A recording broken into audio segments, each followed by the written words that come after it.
The year is 1872.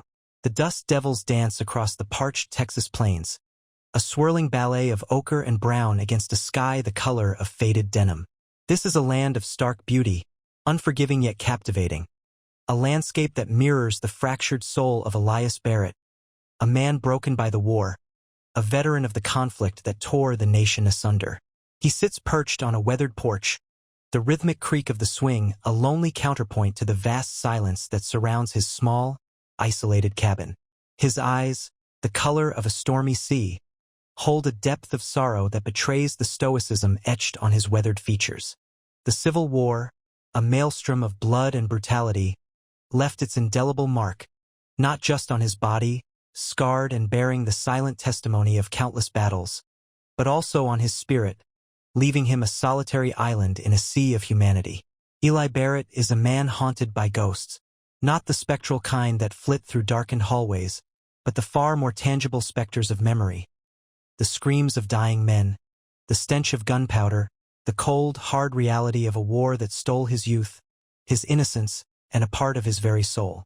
He carries the weight of those memories like a heavy cloak, a constant, suffocating presence that prevents him from truly connecting with the world around him. He distrusts readily, his heart a fortress guarded by walls of cynicism and bitterness, built brick by brick from the ashes of his shattered trust in mankind. His solitude is self-imposed, a deliberate retreat from a world that he feels has betrayed him. He finds solace only in the harsh rhythms of the frontier life, the early morning chores, the quiet contemplation of the setting sun, the solitary companionship of his aging horse, a loyal friend who understands the language of silence.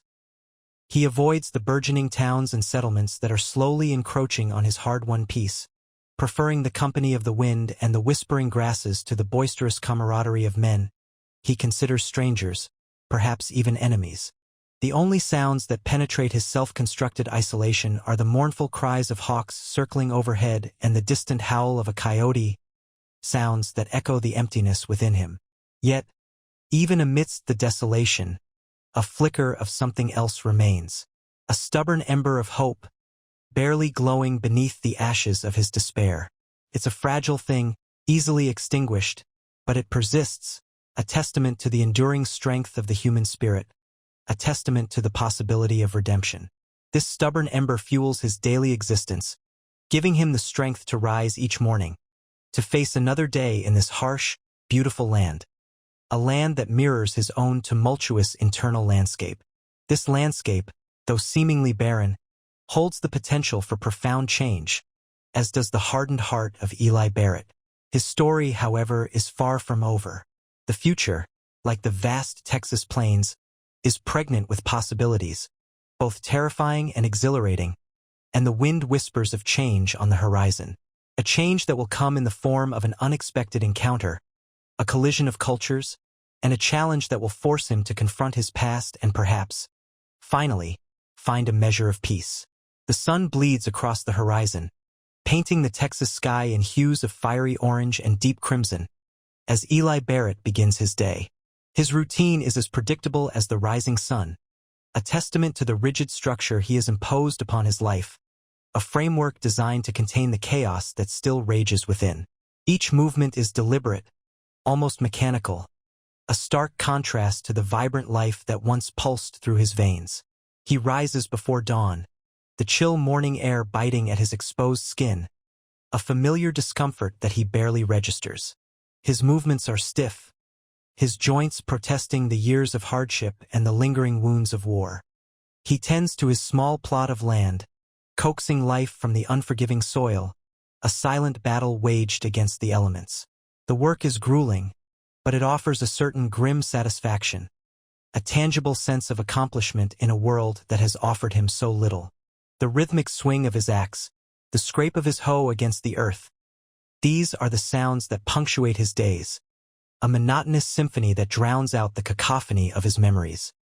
He avoids eye contact with the few passers-by who occasionally venture near his isolated cabin, preferring the anonymity of the vast landscape to the forced interactions of a society he no longer understands. His bitterness stems not just from the physical wounds he carries, but from the deeper, more insidious wounds inflicted by the war. He witnessed horrors that continue to haunt him, the senseless slaughter, the unimaginable suffering, the betrayal of ideals he once held dear. These experiences left an indelible mark on his psyche, shattering his trust in humanity and leaving him with a profound sense of disillusionment.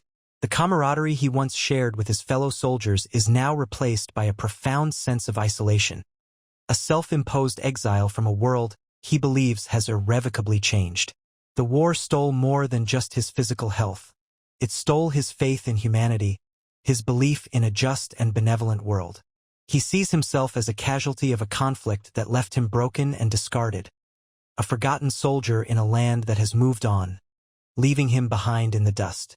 He battles the demons of PTSD, the recurring nightmares that jolt him awake in cold sweats, leaving him breathless and trembling. These nocturnal assaults are a constant reminder of the horrors he endured, a relentless barrage that undermines his fragile sense of peace. His self-imposed isolation is a desperate attempt to shield himself from the world, a way of containing the tumultuous emotions that threaten to overwhelm him. The silence of his existence is a deceptive mask, hiding the turmoil within. He finds solace in the simplicity of his work, in the predictability of his routine, but beneath the surface, a quiet desperation simmers, a constant reminder of the life he once lived, the life that was stolen from him. His is a story of loss, of betrayal, of the enduring scars of war. It is a story of a man grappling with his demons, a man struggling to find his place in a world that no longer feels like home. And yet, despite the darkness that surrounds him, a faint glimmer of hope persists, a tenacious spark that refuses to be extinguished, hinting at the possibility of healing, of finding peace in the most unexpected of places. The future remains unwritten, a blank canvas waiting for the brushstrokes of fate to paint a new narrative. The late afternoon sun cast long shadows across the parched earth as Eli Barrett made his way back to his cabin, the rhythmic thud of his boots a counterpoint to the chirping of crickets. He was weary, his muscles aching from a day spent wrestling with the unforgiving soil. As he rounded a bend in the trail, a sight stopped him dead in his tracks. Lying half-hidden in the tall grass was a young girl, her body still, her face pale and drawn. A gasp escaped Eli's lips, a sound he hadn't made freely in years.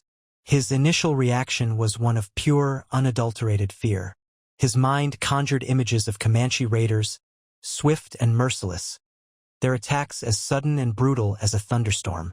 The girl's dark hair, the intricate patterns woven into her clothing, all screamed enemy, in the language his war-scarred mind still understood. He cautiously approached, his hand instinctively moving towards the worn handle of his hunting knife, a familiar weight offering a sliver of comfort in the face of the unknown. He circled her slowly, his eyes scanning the surrounding area for any sign of danger. The silence was thick, heavy with unspoken tension. He could hear his own heartbeat pounding in his ears, a frantic drumbeat against the stillness of the late afternoon. Hesitantly, he knelt beside her, his gaze falling upon the deep gash on her arm, blood staining the fabric of her dress. The sight of the wound, so stark against the delicate curve of her young arm, triggered a wave of conflicting emotions. Fear warred with a flicker of something else, something he hadn't felt in a long time. Compassion. The ingrained prejudices of years of conflict, the narratives of brutal raids and savage attacks, battled with a fundamental human instinct to help someone in need. His mind raced, grappling with the implications of assisting an enemy. What would his neighbors say? What if she was part of a larger group waiting to ambush him? The weight of these anxieties pressed down on him, threatening to smother the nascent empathy that was beginning to stir within his hardened heart. Yet, the girl's vulnerability was undeniable. Her breathing was shallow, her body trembling slightly. He could see the pain etched on her young face, a pain that transcended any cultural or tribal differences. It was a universal language that spoke directly to the deepest recesses of his soul, bypassing the layers of bitterness and mistrust that had accumulated over the years. He hesitated for a moment, his internal conflict a raging storm within him. Then, slowly, he reached out a trembling hand, his fingers gently touching her wrist, testing for a pulse. The faint beat beneath his fingertips was a fragile thread, a connection to life itself. In that moment, the weight of his prejudices lifted slightly, replaced by a sense of responsibility, a sense of duty that transcended the hatred and fear he had carried for so long. The girl, unconscious and bleeding, was in need, and in that need, Eli saw a chance for redemption, a way to begin to heal the wounds that had ravaged his soul. He knew that his decision to help her would be fraught with danger, but he also knew that he couldn't simply turn away. The weight of his past was heavy, but it was not heavy enough to outweigh the simple, undeniable fact that a life was at stake.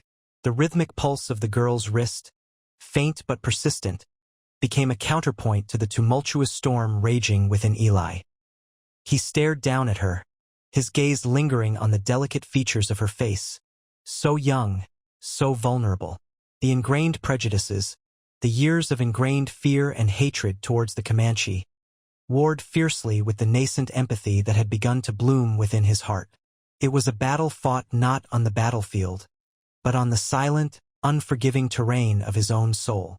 His mind replayed the tales whispered around campfires, the stories of savage raids and brutal massacres, tales that painted the Comanche as merciless savages, devoid of compassion or humanity. These narratives, etched into his consciousness by years of conflict and propaganda, clawed at him, threatening to overwhelm the burgeoning compassion he felt for this injured girl. He wrestled with the notion that this was an enemy, a member of a tribe that had brought untold suffering to settlers. To help her, was it not to betray his own people, his own sense of loyalty and patriotism? Yet, as he looked into her pale face, he saw not a savage warrior, but a child, a victim of circumstance, as much a casualty of this unforgiving land as he was. The weight of his own experiences, the horrors of the Civil War, the losses he'd endured, gave him a sudden, profound understanding of her suffering. He saw a reflection of his own pain, his own vulnerability, in her frail form. He felt the shared humanity that transcended tribal affiliations, a common thread that bound them together despite their differences. The moral dilemma gnawed at him.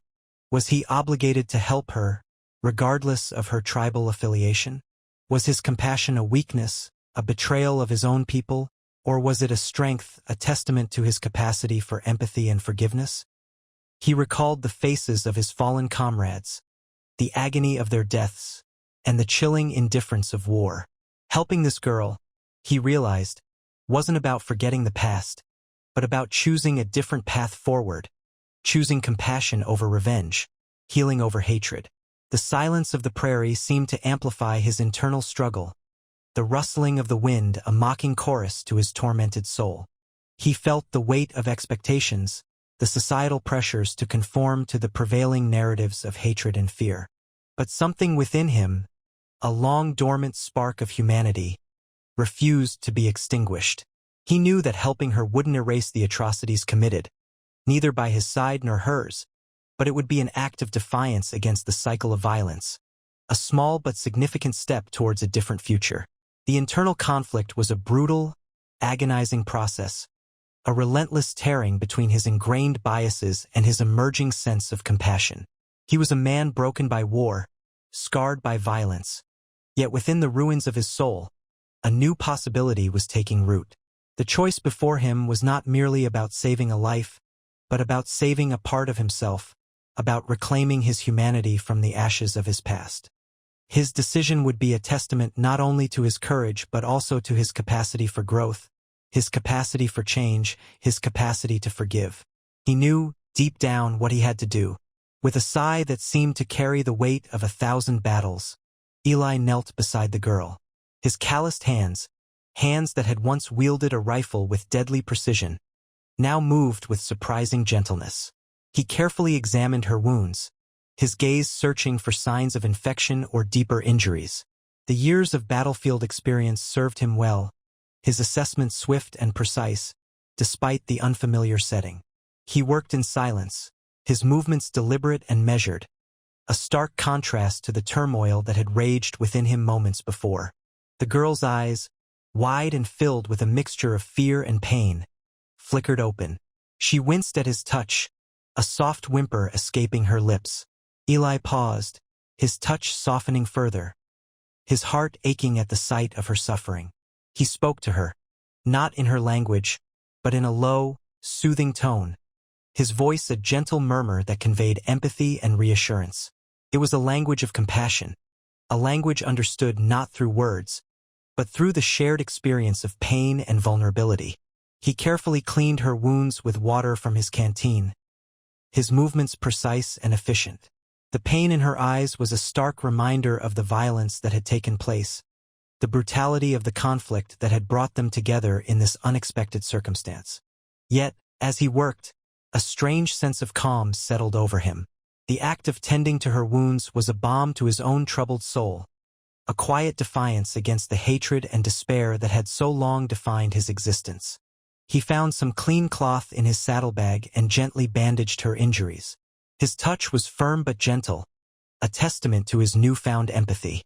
There was no gloating, no triumph, just quiet determination to alleviate her suffering. His focus was entirely on her, on the task at hand, as if the years of battlefield trauma had melted away, replaced by a quiet intensity, a profound sense of purpose. The air hung heavy with unspoken words, a silent conversation between two souls from opposing worlds. He saw her fear, her vulnerability, her silent plea for help, and in her eyes, he saw a flicker of trust, a recognition of the compassion he offered, a compassion that transcended the boundaries of language and culture. It was a moment of profound connection, a shared experience of human suffering that superseded the prejudices and hatreds that had long divided them. This quiet act of kindness, this simple act of tending to her wounds, was a profound shift, a turning point in Eli's journey, a testament to the resilience of the human spirit and the power of compassion to heal even the deepest wounds, both physical and emotional. The silence between them spoke volumes, a silent acknowledgement of shared humanity that transcended the brutality of their circumstances. The desert twilight painted the sky in hues of blood orange and bruised purple, a breathtaking backdrop to the growing unease in Eli's heart. His keen ears, honed by years of battlefield alertness, picked up a faint sound, a whisper carried on the wind, the distant drumming of hooves. It was a rhythm both ancient and menacing, a sound that spoke of movement, of a force approaching. He paused in his work, his hands still hovering over the girl's bandages.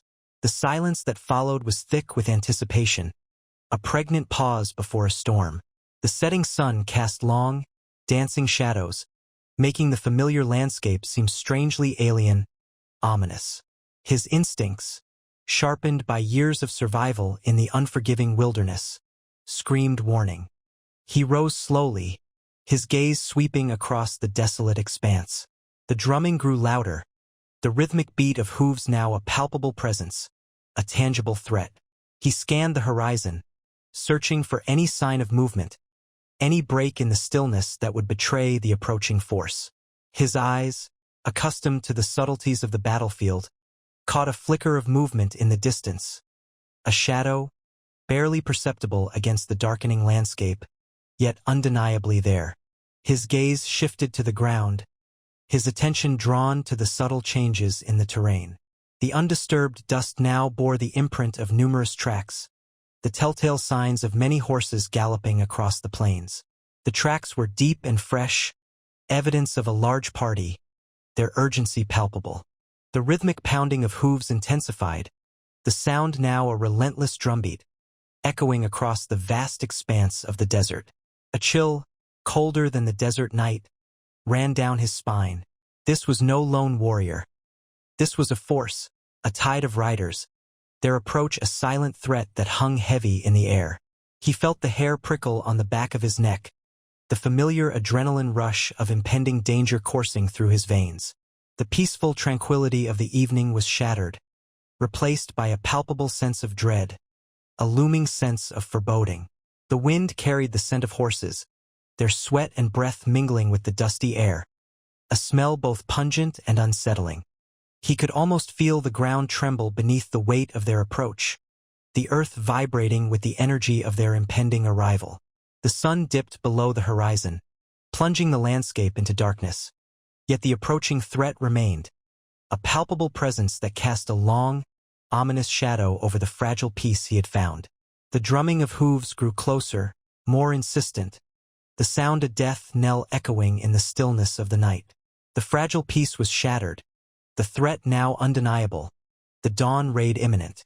The first rays of dawn painted the eastern sky in fiery hues, but the beauty was lost on Eli.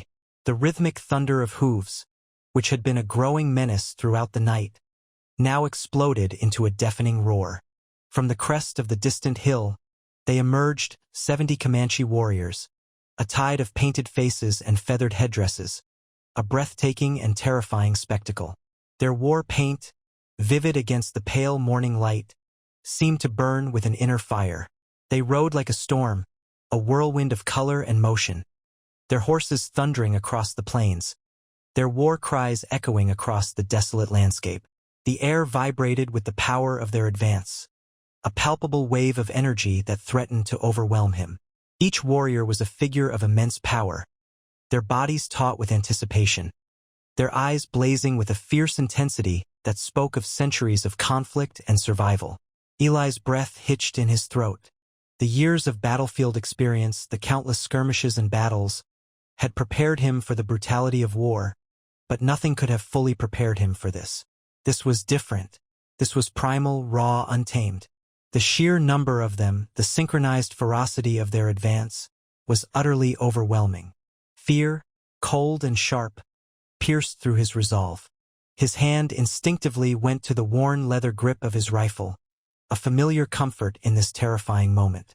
The ground trembled beneath the weight of their charge, a seismic tremor that resonated through his very bones. The air filled with the cacophony of their approach, the thunder of hooves, the clash of weapons, the wild, guttural cries of warriors intent on war. The scene was a maelstrom of color and sound, a terrifying spectacle that threatened to engulf him in its violent energy. He could feel the wind whipped up by their advance, carrying with it the scent of sweat, dust, and the raw power of their unbridled rage. He watched, paralyzed by a mixture of fear and awe, as they swept across the plains, a living torrent of painted warriors. Their spears and tomahawks glittered in the rising sun, each weapon a testament to their deadly skill, their unwavering determination. The girl, still unconscious beside him, stirred slightly, her shallow breaths a fragile counterpoint to the deafening roar of the approaching warriors. The warriors formed a semicircle around him, their horses snorting and pawing the ground, their riders radiating an aura of menace. Eli felt a knot of dread tighten in his stomach. This was it. This was the moment of truth. The years of battle, the scars both physical and emotional, seemed insignificant in the face of this overwhelming force. He knew, with chilling certainty, that his life hung precariously in the balance. The dawn raid was not just a visual spectacle. It was a brutal demonstration of power, a terrifying display of untamed ferocity that left him feeling small, insignificant, and utterly vulnerable. Silence.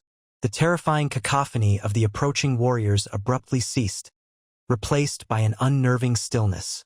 All eyes turned to a single figure, who emerged from the heart of the assembled warriors. He was tall, imposing, his presence radiating an aura of authority that silenced even the most boisterous of his men. This was the chief, his face etched with the wisdom and hardship of countless seasons under the unforgiving sun. He was a magnificent figure, his feathered headdress towering above the rest, his face adorned with intricate war paint that spoke of his power and his people's rich heritage. His eyes, however, held a depth that went beyond the fierce warrior's gaze. There was a shrewd intelligence, a calculating assessment, that hinted at a mind capable of both great cruelty and unexpected mercy. The chief surveyed Eli, his gaze lingering on the worn rifle clutched in the veteran's trembling hand, the bandage wrapped around his injured arm, the evident exhaustion etched onto his gaunt features. The silence stretched, thick with unspoken tension, a silent battle of wills waged between two vastly different worlds. Eli stood his ground, his heart hammering against his ribs, but his outward demeanor was one of controlled defiance. He knew that one wrong move, one misplaced word, could be his last. He was acutely aware of his vulnerability, surrounded by a force far greater than his own, outnumbered and outmatched. Yet he held his gaze, refusing to yield to the pressure.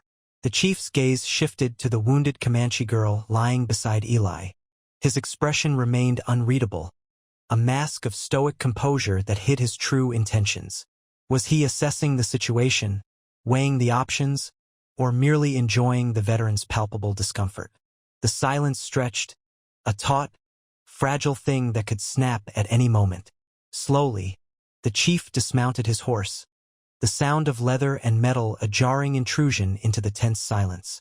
He approached Eli, his steps measured, deliberate, each movement carrying the weight of centuries of tradition and authority. The air crackled with anticipation, the unspoken questions hanging heavy between them, a silent dialogue of suspicion and uncertainty. Eli felt the weight of his past, the ghosts of the Civil War swirling around him, adding to the suffocating pressure of the present.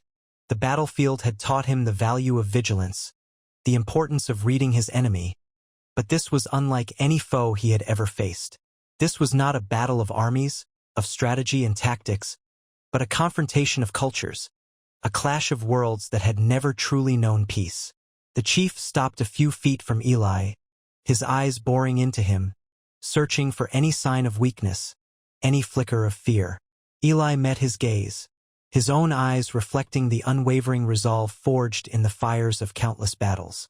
The standoff continued, a silent, intense duel of wills, a tense moment hanging in the balance, the fate of both men, and perhaps much more, hanging in the air. The fate of cultures, the possibility of understanding, rested on this silent exchange, this tense, unpredictable moment of truth. The chief's voice, low and resonant, broke the suffocating silence. It was a sound unlike any Eli had ever heard, carrying the weight of ancient traditions and the wisdom of generations. He spoke in his native tongue, his words flowing like a river, each syllable carrying a profound meaning, interpreted flawlessly by a younger warrior standing at his side. "The Great Spirit has shown us your actions," the interpreter translated, his voice carrying the same gravitas as the chief's.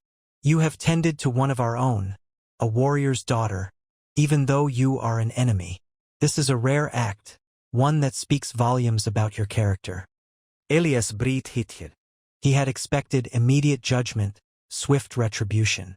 Instead, he was met with a profound assessment of his actions, an understanding that transcended the boundaries of war and animosity. "Our ways are different from yours," the interpreter continued, explaining the chief's words, "but we value honor above all else. You have shown compassion, a rare trait in these harsh lands. Therefore, we offer you a choice." The chief's offer was unexpected, a stark contrast to the brutal reality of the situation. It was a choice born from a complex system of justice, a way of understanding actions based on the intricate balance of honor and retribution. It was not simply a matter of right or wrong, but of understanding the motives and consequences of actions, a profound concept that clashed starkly with the black and white morality of the world Eli had left behind. "You may face trial for harboring a member of our nation. The punishment will be severe," the interpreter translated, his voice conveying the gravity of the situation. "Or," he continued, his voice softening slightly, "you may join our tribe. You will prove your worth through actions, not just words. You will learn our ways and earn your place among us." The choice was monumental, a crossroads between two vastly different worlds. One path led to the established order of the white man's justice, a system built on laws and punishments that Eli knew all too well. The other path offered a path of redemption, a chance to understand a different way of life, to learn from a culture he had previously viewed as an enemy. The Comanche valued honor, bravery, and loyalty above all else. Their justice system was not about blind retribution, but about understanding the context of actions, the motives behind them. Eli's act of compassion, though unexpected, resonated with their values. It demonstrated a level of empathy and understanding that surpassed the mere act of survival. The chief's offer was not simply an act of mercy, but a shrewd assessment of Eli's potential. It was a test, a chance to prove his worth, to earn a place within their society. It was a challenge that Eli, hardened by war, was uniquely positioned to accept. It presented an opportunity to not only survive but to truly live, to find redemption not in the battlefield, but in the unexpected embrace of a culture he had once feared. The desert sun beat down, mirroring the inferno raging within Eli. The chief's offer hung in the air, heavy with unspoken consequences. Trial or acceptance. Two paths, diverging sharply, each leading to an uncertain future. He clutched the worn handle of his rifle, the familiar weight offering little comfort in this unfamiliar landscape of choices. The trial, he knew, would be swift and merciless. The justice of the white man's law was a foreign concept to these warriors, yet the concept of accountability was not. He'd seen enough brutality in the war to understand their capacity for vengeance. He could almost feel the cold steel of their blades, the harsh judgment in their eyes. Survival was hardly guaranteed. He was a lone man against a formidable force, his past actions, however well-intentioned, leaving him vulnerable. The weight of his past, the ghosts of Gettysburg and Shiloh, pressed upon him, amplifying the fear of a violent end. Yet the alternative was equally daunting. To join the Comanche, to abandon the life he knew, to forsake the familiar comforts and discomforts of his own culture, was a leap of faith into the unknown. He'd witnessed their fierce independence, their unwavering loyalty to their people, their deep connection to the land. He'd seen the stark beauty of their ceremonies, the strength in their women, the unyielding determination in the eyes of their warriors. To integrate into their society meant shedding his ingrained prejudices, his preconceived notions of savagery and barbarism. It meant dismantling years of ingrained beliefs, confronting his own biases and prejudices head-on. He thought of the wounded girl, her frail body a stark contrast to the ferocity of her people. Her silent gratitude had been more powerful than any spoken word, a testament to the shared humanity that transcended cultural differences. Her survival had become inextricably linked to his own. He couldn't abandon her, not now, not when hope, however fragile, had begun to take root. But the path of integration was a path fraught with challenges. Language, customs, beliefs, everything was alien. A vast and daunting landscape he had to navigate. Would he ever truly belong? Could he ever fully erase the scars of his past, the memories that haunted his every waking moment? The prospect of abandoning his own people, his own culture, felt like a betrayal, a rejection of everything he had ever known. The sun dipped below the horizon, painting the sky in hues of orange and purple, a breathtaking spectacle that seemed to mock his internal turmoil. The choice before him was not simply between life and death, but between two vastly different ways of life, two conflicting systems of morality, two worlds colliding within the confines of his own conflicted heart. The weight of the decision pressed down on him, heavy and inescapable, a burden he carried alone in the vast, unforgiving expanse of the Texas desert. Each path presented its own peril, its own price. The decision, he knew, would determine not just his fate, but the fate of the young Comanche woman under his care. He had to choose wisely. The decision, when it came, wasn't a sudden burst of enlightenment, but a slow, agonizing dawn. It wasn't a heroic act of selflessness, but a complex tapestry woven from self-preservation, a burgeoning curiosity, and a surprising sense of belonging. The trial, though tempting in its simplicity, a swift end to his torment, held too much uncertainty. His skills, honed on battlefields far removed from this sun-baked landscape, might not be enough against seasoned warriors. Survival was never guaranteed. He looked at the young woman, her eyes mirroring his own apprehension, her silent trust a powerful force. He couldn't abandon her, not after witnessing her resilience, her quiet strength. To choose the trial was to gamble with both their lives. His own survival was intertwined with hers, their fates inextricably linked in the harsh reality of the frontier. This wasn't just about his own life. It was about protecting a life entrusted to his care. But it wasn't just self-preservation driving his choice. There was a growing fascination with this fiercely independent tribe, a deep curiosity about their ways, their customs, their unique connection to the land. He had glimpsed their complex social structure, their intricate ceremonies, their profound respect for nature. He'd witnessed the fierce loyalty among them, a bond forged in the crucible of survival. He'd seen a strength in their community, a resilience against the odds, that was absent in the fractured world he'd left behind. Their culture, so different from his own, was nonetheless rich in its own way, a testament to the human spirit's ability to adapt and thrive. He saw a reflection of his own struggles in their unwavering determination to survive. The shared experience of hardship, of loss, of resilience, fostered a strange kinship, a sense of belonging that he hadn't felt since before the war. He was a stranger in a strange land, yet strangely at home. This was not surrender, but a calculated risk, a gamble on a new future. He'd spent years running from the ghosts of his past, from the horrors he'd witnessed on the battlefields of the Civil War. He had built a wall around his heart, a fortress against the pain and the memories. But here, amidst the unfamiliar landscape, a different kind of healing was taking place.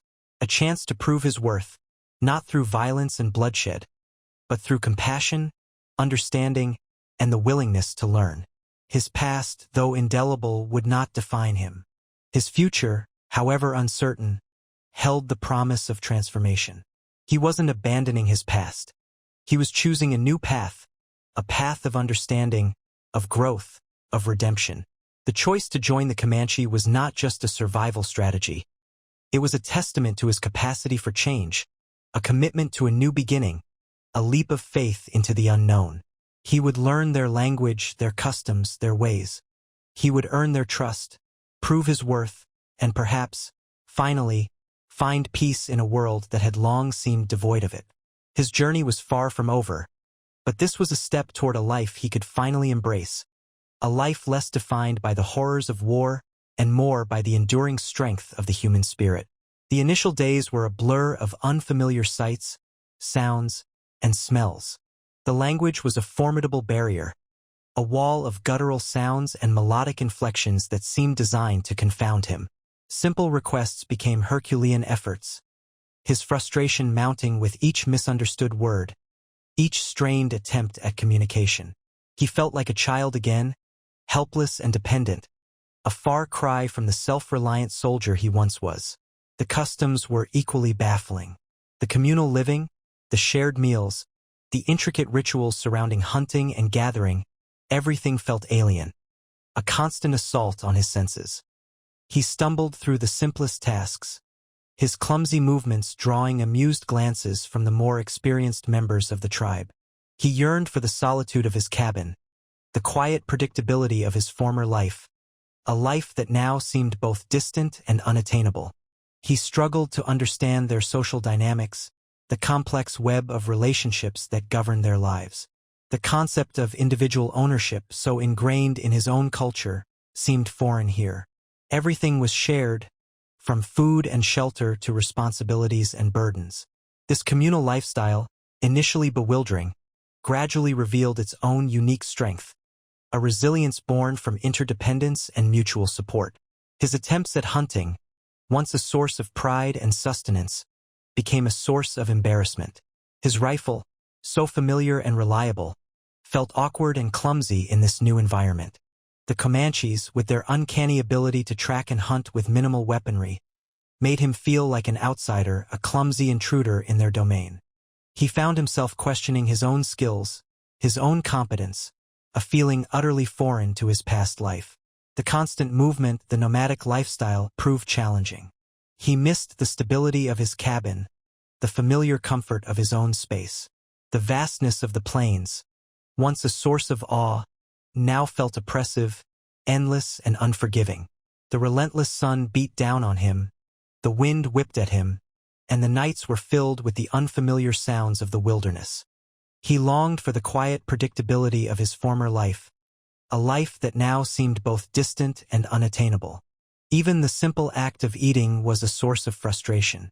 The unfamiliar foods, prepared in unfamiliar ways, often left him with an unsettled stomach.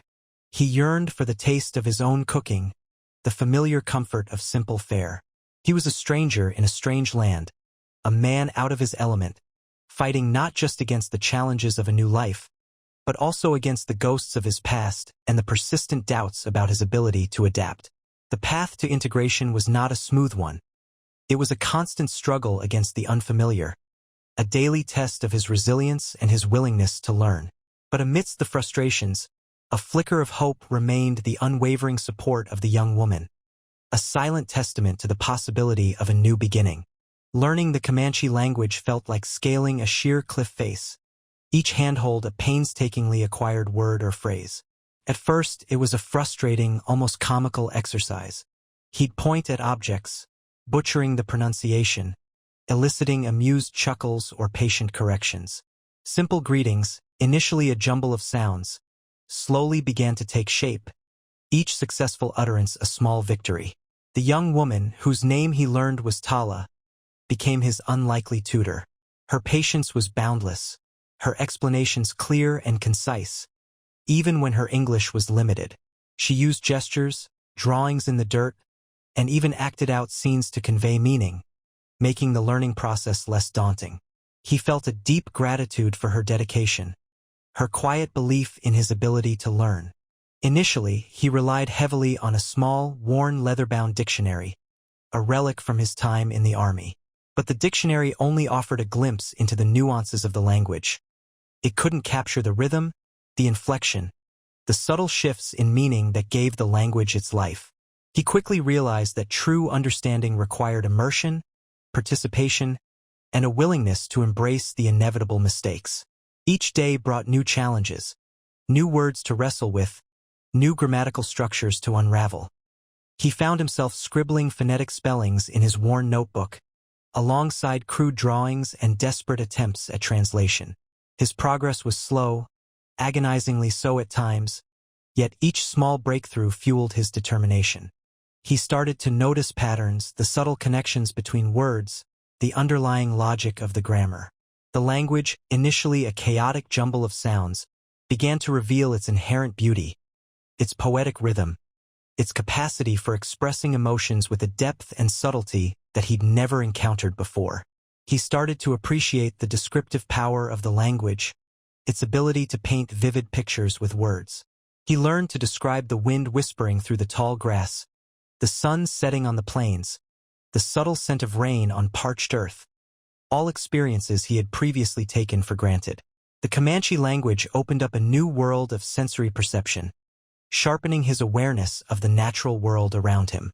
It was more than just a means of communication.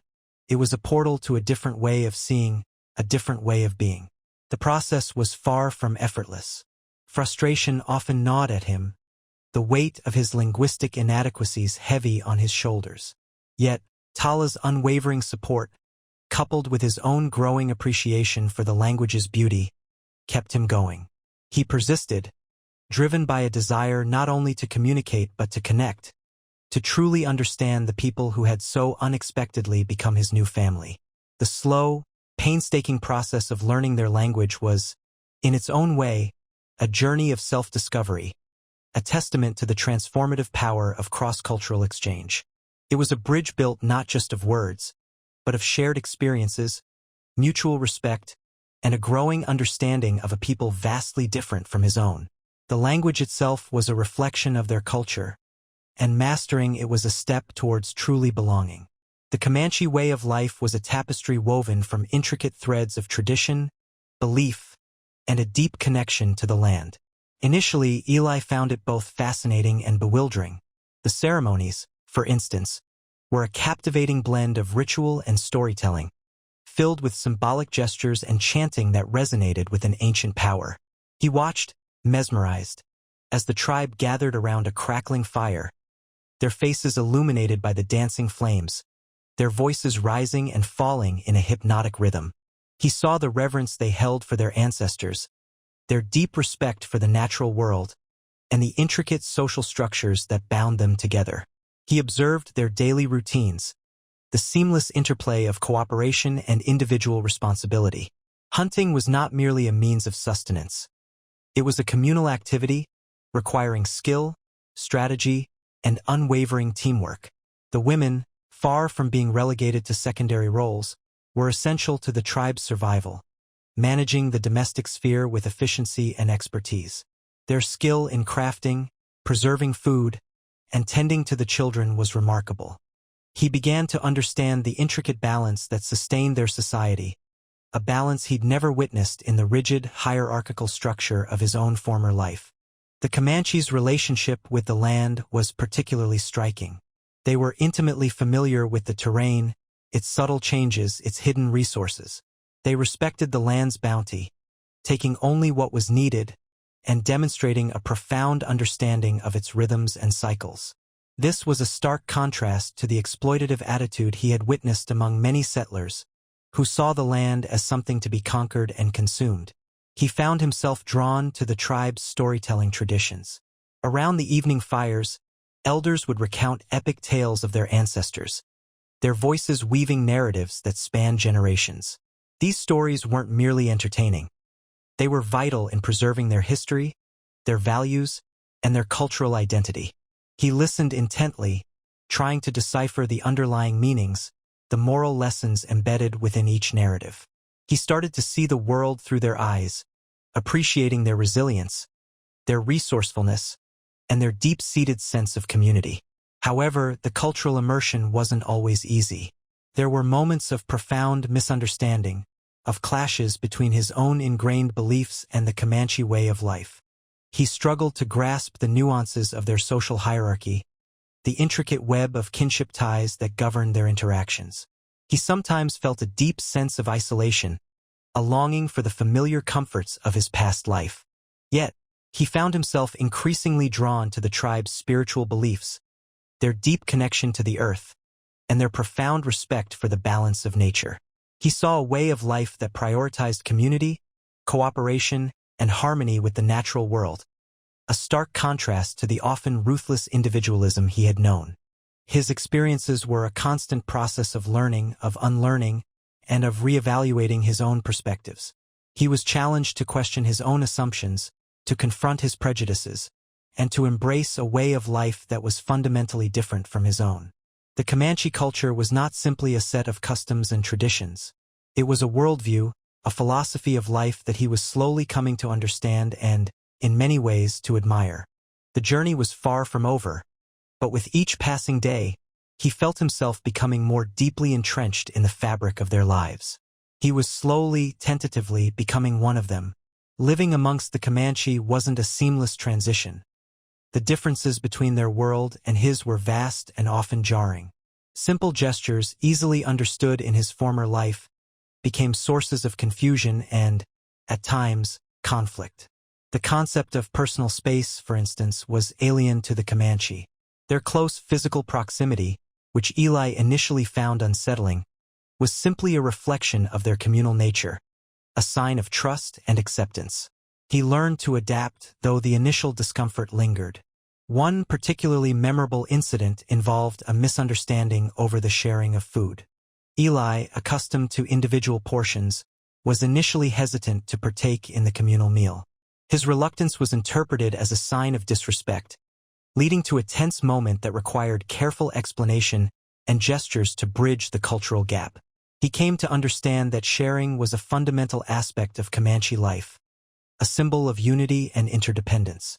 Another challenge arose from his ingrained sense of individual achievement. In the army, individual merit was paramount, but the Comanche valued collective effort above all else. His attempts to single-handedly resolve a hunting challenge, a skill honed during his time in the army, was met with a mixture of amusement and concern. The Comanche showed him the importance of collaborative hunting, demonstrating their profound understanding of cooperation and strategy. Perhaps the most significant conflict stemmed from his struggle with their spiritual beliefs. While he respected their reverence for nature and their intricate ceremonies, he found it difficult to fully embrace their animistic worldview. This difference in belief was never openly confronted, but it created a subtle tension in their interactions.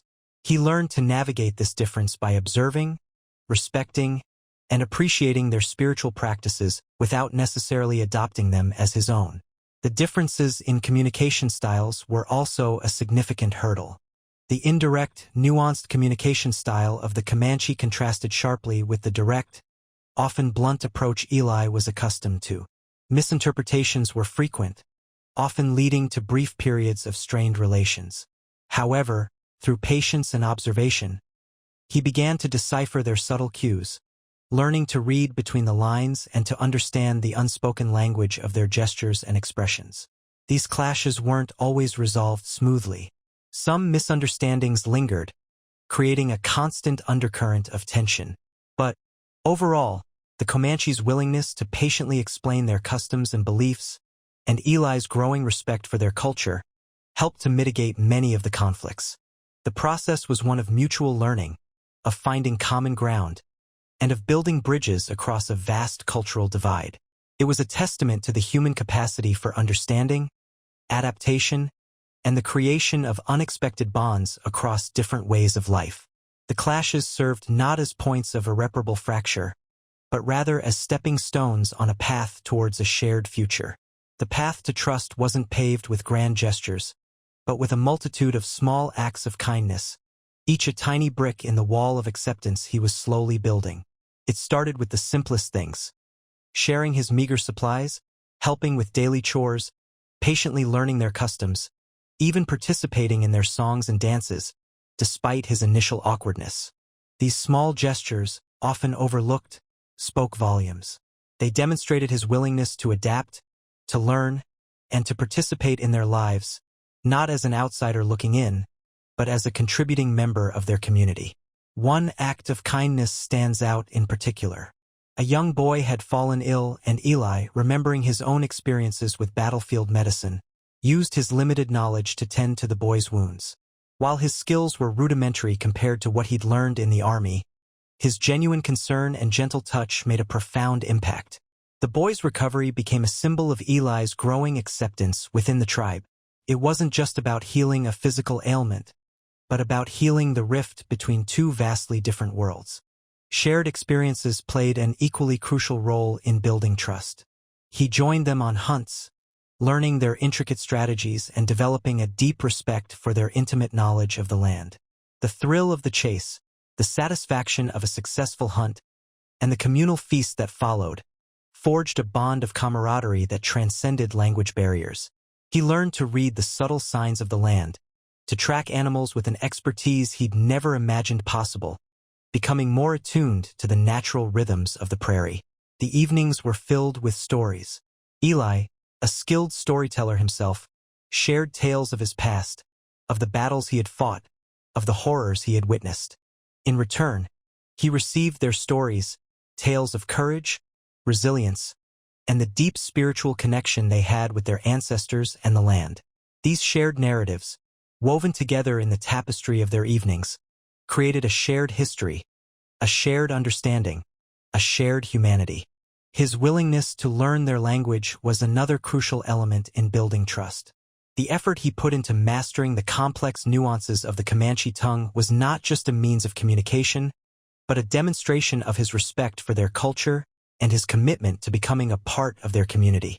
It was a symbol of his surrender to their way of life, a conscious choice to embrace their world, even while retaining a part of his own. But it wasn't just about adapting to their culture. It was about them adapting to him. He introduced them to some of the practical skills he had learned in the army, things that proved useful in their daily lives. It was a reciprocal exchange, a mutual learning process that strengthened their bond even further. His presence wasn't a disruption, but an addition, enriching their lives as much as they enriched his. The trust he earned wasn't given freely. It was earned through relentless effort, genuine compassion, and a willingness to bridge the gap between two very different worlds. The result was a bond that was far stronger than the cultural differences that once separated them. It wasn't just the collective that embraced Eli. Individual bonds formed, weaving a richer tapestry of acceptance. His closest connection blossomed with a warrior named Chaitin, a man whose weathered face bore the marks of countless battles, yet whose eyes held a surprising gentleness. Initially wary, Chaitin observed Eli from a distance, his gaze assessing, evaluating. He saw not just a stranger, but a man grappling with his own demons, a man who, despite his differences, possessed a strength and resilience that mirrored his own. Their friendship began subtly, with shared silences during hunts, a knowing glance across a campfire, the unspoken understanding of shared hardship. Chaitin, a master tracker and hunter, patiently taught Eli the intricacies of the land, sharing his intimate knowledge of the animals, the plants, the subtle shifts in weather patterns. Eli, in turn, shared his knowledge of the outside world, the distant lands he had traversed, the battles he had fought, the technologies he had witnessed. These exchanges were not just lessons, but a mutual exploration of different perspectives, a bridging of two vastly different worlds. One particular incident stands out. A fierce storm descended upon the plains, threatening their camp. While others panicked, Chaitin and Eli worked together, calmly and efficiently, securing their shelters and protecting their livestock. The shared danger, the collaborative effort, forged a bond of trust that transcended language and cultural barriers. It was in these moments of crisis, of shared vulnerability, that their friendship truly blossomed. Their conversations were a tapestry of contrasting experiences. Chaitin spoke of the tribe's history, their battles, their struggles for survival. Eli spoke of the Civil War, the horrors of battle, the devastation he had witnessed. Neither minimized the pain of their experiences, but instead found common ground in the shared human experience of loss, resilience, and the enduring power of hope. They learned from each other not just about their respective cultures, but about the human condition itself. Chaitin's initial skepticism gradually dissolved, replaced by a deep respect for Eli's unwavering commitment to learning and adapting. He witnessed Eli's genuine desire to understand their ways, his unwavering respect for their traditions, and his willingness to contribute to the community. He saw a reflection of his own strength and resilience in Eli, a man who had endured unimaginable hardships and emerged with a spirit unbroken. Their friendship challenged their preconceived notions. Eli discovered that the Comanche were not the savage warriors depicted in the newspapers and tales of the settlers. He found compassion, loyalty, and a deep sense of community he had never experienced before. Chaitin, in turn, developed a newfound understanding of the world beyond the plains, discovering that not all outsiders were enemies, that some could be trusted, could be friends. Their bond wasn't just a friendship. It was a testament to the human capacity for connection, transcending cultural divides and personal traumas. It was a beacon of hope, shining brightly in a world often shrouded in conflict and misunderstanding. It was a friendship forged in the crucible of shared experience, a bond that would forever shape their lives. Eli arrived on the plains burdened by the prejudices common among his countrymen. He'd heard the whispers, the tales of savage raids and ruthless warriors, stories that painted the Comanche as little more than bloodthirsty savages. These narratives, fueled by fear and misinformation, had shaped his own perception, creating a wall of distrust and apprehension. But living amongst the Comanche, experiencing their daily lives, shattered those preconceived notions, one carefully constructed brick at a time. The initial shock was significant. The stark contrast between his own upbringing and the Comanche way of life was jarring. The communal nature of their society, the emphasis on shared resources and mutual support, challenged his deeply ingrained individualism. He witnessed a level of cooperation and interdependence that far surpassed anything he'd ever experienced in his own rigidly structured society. He had expected a people driven by violence and aggression, yet he found a complex social structure governed by intricate laws and customs. Their meticulous respect for the land, their deep understanding of its rhythms and cycles, was a revelation.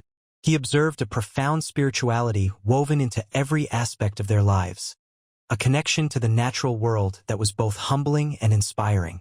He saw a fierce loyalty and devotion amongst the tribe members, a bond that transcended familial ties. The stories told around the campfires further challenged his perceptions. He heard tales of bravery and resilience, of cunning strategies and tactical brilliance in battle, but also of profound sorrow, of loss and sacrifice, mirroring the very human experiences he carried within himself.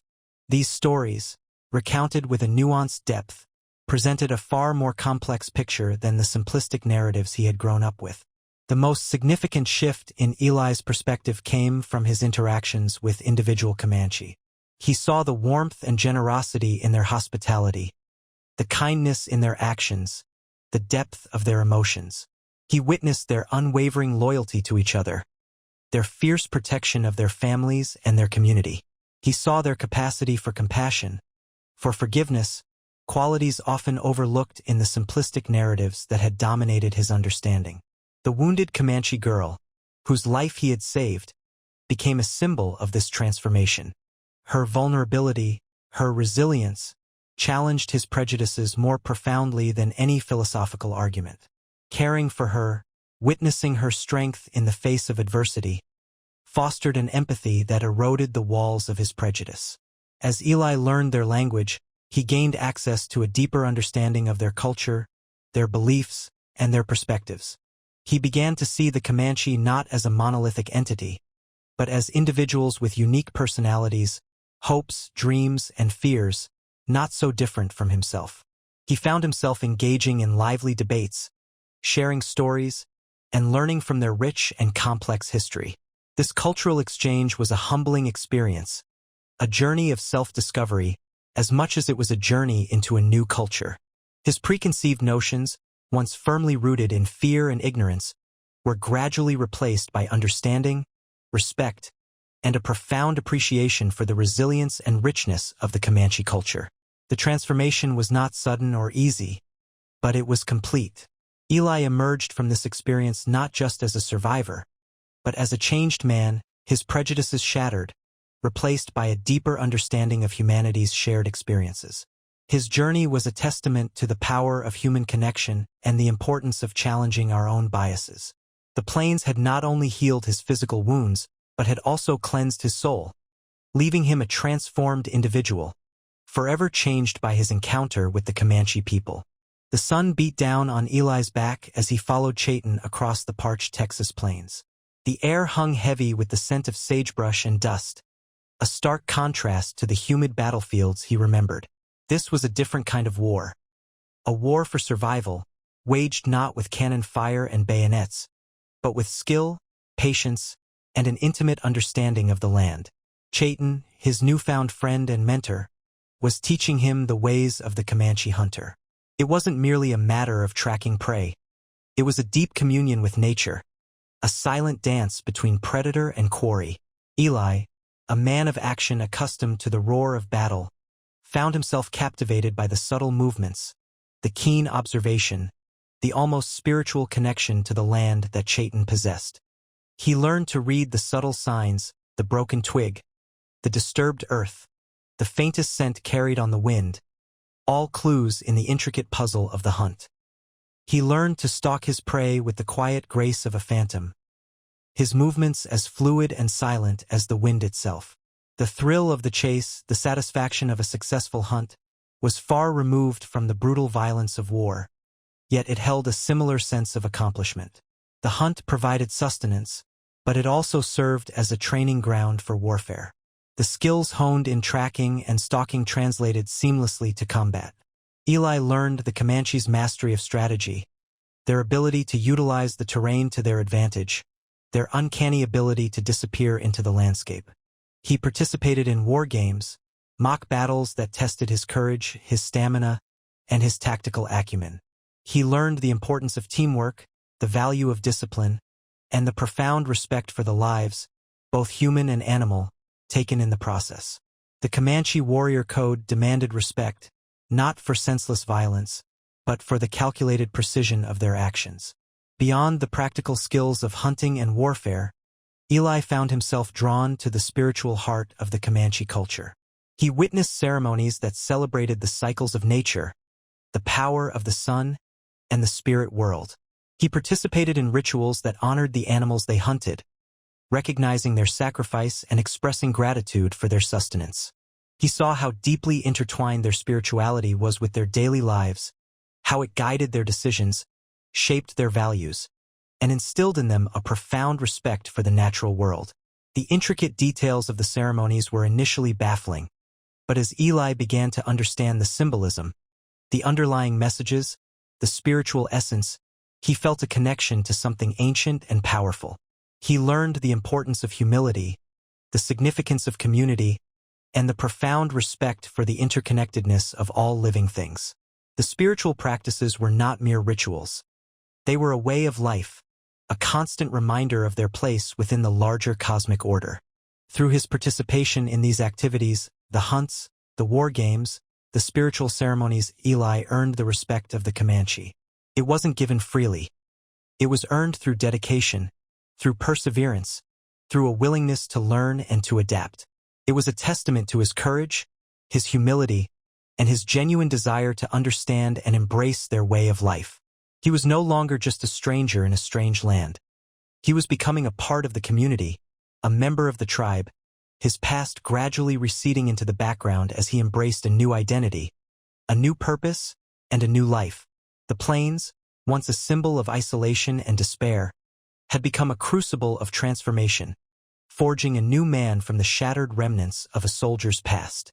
The rising sun painted the eastern sky in hues of orange and purple, a daily spectacle that Eli now greeted with a sense of belonging he hadn't felt in years. Gone were the haunting memories of the battlefield, replaced by the rhythm of Comanche life, a life lived in harmony with nature's relentless cycle. His days were no longer defined by the stark realities of war, but by the simpler, yet equally demanding tasks of survival and community. He woke with the dawn, the chill morning air a stark contrast to the warmth of the communal fire. His hands, once calloused from gripping a rifle, now moved with increasing dexterity as he helped prepare the morning meal, his culinary skills slowly adapting to the unfamiliar ingredients and cooking methods. The scent of roasting meat and simmering herbs filled the air, a comforting aroma that spoke of shared meals and communal life. He learned to tan hides, his steady hands proving adept at the intricate process, transforming animal skins into practical clothing and durable shelter. He wasn't just learning skills.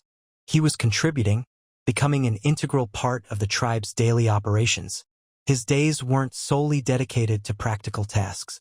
He participated in the storytelling sessions around the evening fire, listening to tales of bravery and cunning, of ancient spirits and legendary figures. His own stories, initially hesitant and fragmented, gradually gained confidence, sharing his experiences, adapting his language to convey the nuances of his past within the context of Comanche culture. He found a receptive audience. His experiences, though different, were not dismissed but rather woven into the existing tapestry of their narratives. His responsibilities extended beyond the immediate confines of the camp. He learned to care for the horses, his understanding of animals honed by his time spent in the wild. The gentle giants became more than mere mounts. They became companions, symbols of strength and freedom. He helped maintain the camp, his strong hands proving invaluable in constructing and repairing dwellings. He learned to identify and collect medicinal herbs, his attention to detail and his quick learning abilities proving assets to the tribe's healers. The work was demanding, both physically and mentally, but it was rewarding. It was a life that valued cooperation, mutual support, and shared responsibility. It was a life that instilled in him a sense of purpose, a feeling of belonging that he had desperately craved since the end of the war.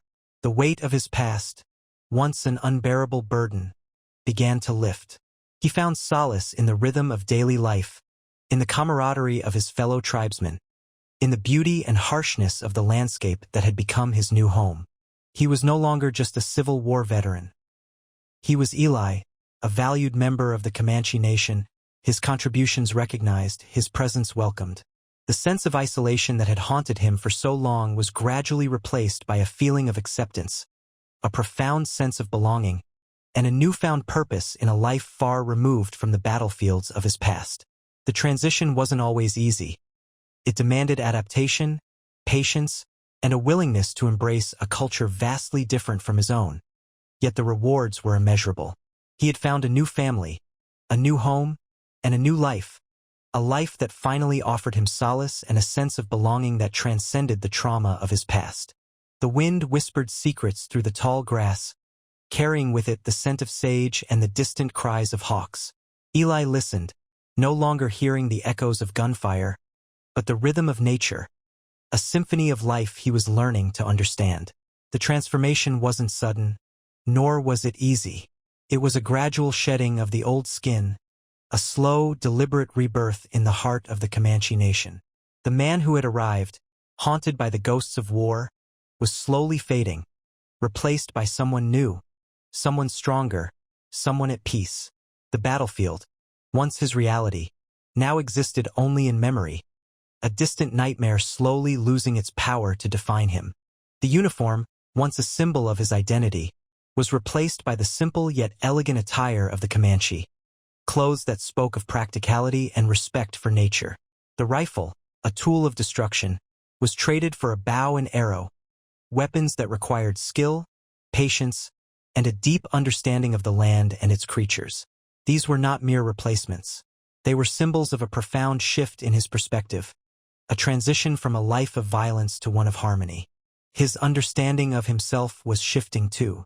The anger, the bitterness, the relentless self-recrimination that had consumed him for so long slowly began to recede. He found himself laughing more freely, sharing jokes and stories with his newfound friends. The weight of his past, once a crushing burden, began to feel lighter, less significant. He was not defined by his past, but by the present, by his contributions to the tribe, by the relationships he had forged. His perspective on life had fundamentally altered.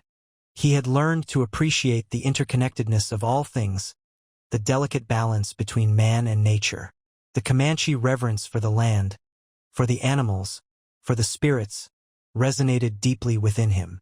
He found solace in their spiritual practices, in their reverence for life, in their appreciation for the simple pleasures of existence. He learned to see the world not as a battlefield, but as a vibrant tapestry of life, a world of beauty and wonder. The harshness of the landscape, once a symbol of isolation, now represented a challenge to be overcome, a test of his resilience and adaptability. He was learning to live in harmony with nature, to respect its power and its beauty. He found a profound sense of purpose in his daily tasks, in his contributions to the community. He was no longer a soldier, fighting for a cause he no longer believed in. He was a member of a tribe, working together towards a common goal, sharing a common destiny. His identity was no longer defined by the uniform he once wore, but by the relationships he had forged, by the skills he had learned, by the respect he had earned. He was a warrior, yes, but a warrior who valued life above death. A warrior who understood the true meaning of courage, resilience, and compassion.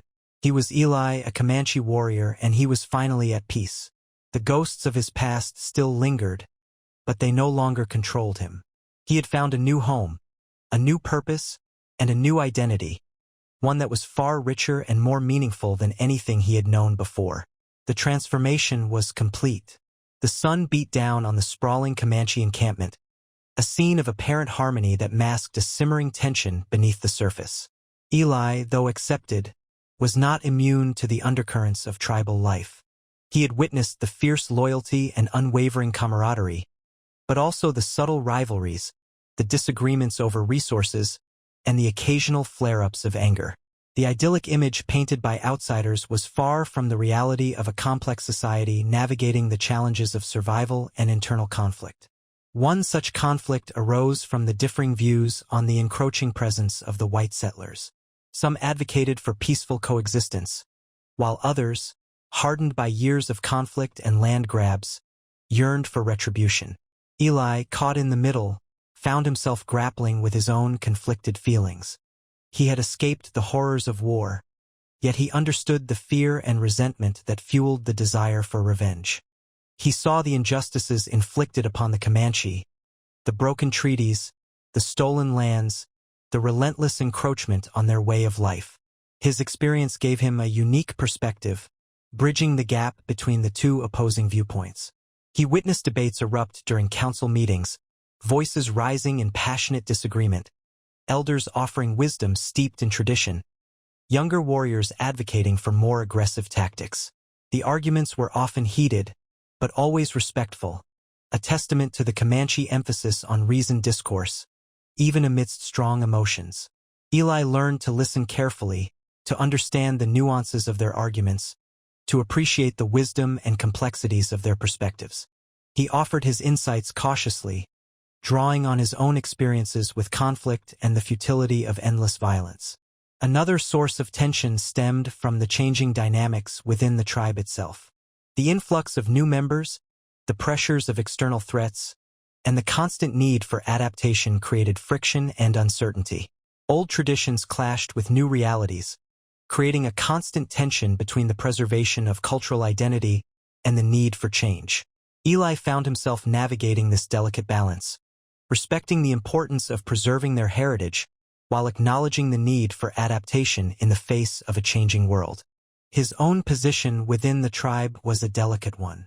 He was an outsider, a former enemy, yet he had earned their respect and trust. He had become part of their community, yet he was still viewed with a degree of suspicion by some.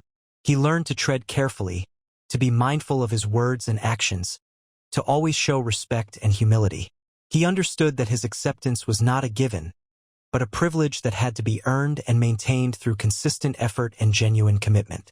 The internal conflicts within the tribe were not insurmountable obstacles, but rather a testament to the vibrant and dynamic nature of Comanche society. They were a reminder that even within the most tightly knit communities, disagreements and tensions were inevitable. Eli's role was not to resolve these conflicts, but to understand them, to navigate them with sensitivity and respect, and to contribute to the ongoing dialogue that shaped the future of the tribe. His journey was far from over, but he was learning that true belonging wasn't about the absence of conflict, but the ability to navigate it with understanding and compassion. The wind whispered secrets through the tall grass as Eli, now a respected member of the Comanche, found himself increasingly drawn into the heart of tribal affairs. His unique background, a blend of the brutal efficiency of warfare and the quiet resilience of survival, gave him a perspective unlike any other. He wasn't just an observer. He was becoming a participant, a mediator, a leader in his own right. A dispute over hunting grounds threatened to escalate into open conflict between two prominent families. Years of shared resources had strained, culminating in accusations of poaching and territorial violations. The air crackled with tension, the threat of violence palpable. The elders, respected for their wisdom but limited in their ability to bridge the widening chasm, turned to Eli. His approach was unconventional, a blend of Comanche tradition and his own experiences. He didn't impose solutions. He facilitated dialogue. He listened patiently to each side, acknowledging their grievances, validating their feelings, and highlighting the shared history and mutual dependence that bound them. He reminded them of the harsh realities of survival in a challenging landscape, emphasizing the folly of internal conflict when external threats loomed. His words, delivered with a quiet sincerity that resonated deeply, weren't just about resolving the immediate dispute. They were about fostering understanding, about building bridges of trust and respect. He skillfully steered the conversation, gently guiding them towards a compromise that acknowledged each family's needs while preserving the overall unity of the tribe. The solution wasn't perfect, but it was a start, a testament to the power of dialogue and reconciliation. Another challenge arose from the encroaching presence of settlers. The constant threat of land grabs and broken treaties fueled anger and frustration. Some warriors advocated for aggressive retaliation, while others urged caution, fearful of provoking a devastating conflict. Eli, remembering the horrors of war from a different perspective, understood both sides deeply. He didn't shy away from the difficult conversations. He acknowledged the pain and resentment, the justified anger at the injustices inflicted upon the Comanche. But he also emphasized the importance of strategic thinking, of protecting their people and their way of life through careful planning and calculated responses rather than impulsive acts of violence. He proposed a strategy that combined defensive measures with diplomatic efforts, a balance between protecting their sovereignty and seeking peaceful resolutions. His ability to bridge the gap between tradition and pragmatism, between anger and restraint, solidified his position within the tribe. He wasn't simply a former enemy who had found redemption. He was a leader, a voice of reason, a mediator who understood the complexities of conflict and the importance of finding peaceful solutions. He became a trusted advisor, his counsel sought by both elders and younger warriors. He wasn't a chief, but his influence was undeniable, his contributions invaluable. Eli's leadership wasn't about wielding power.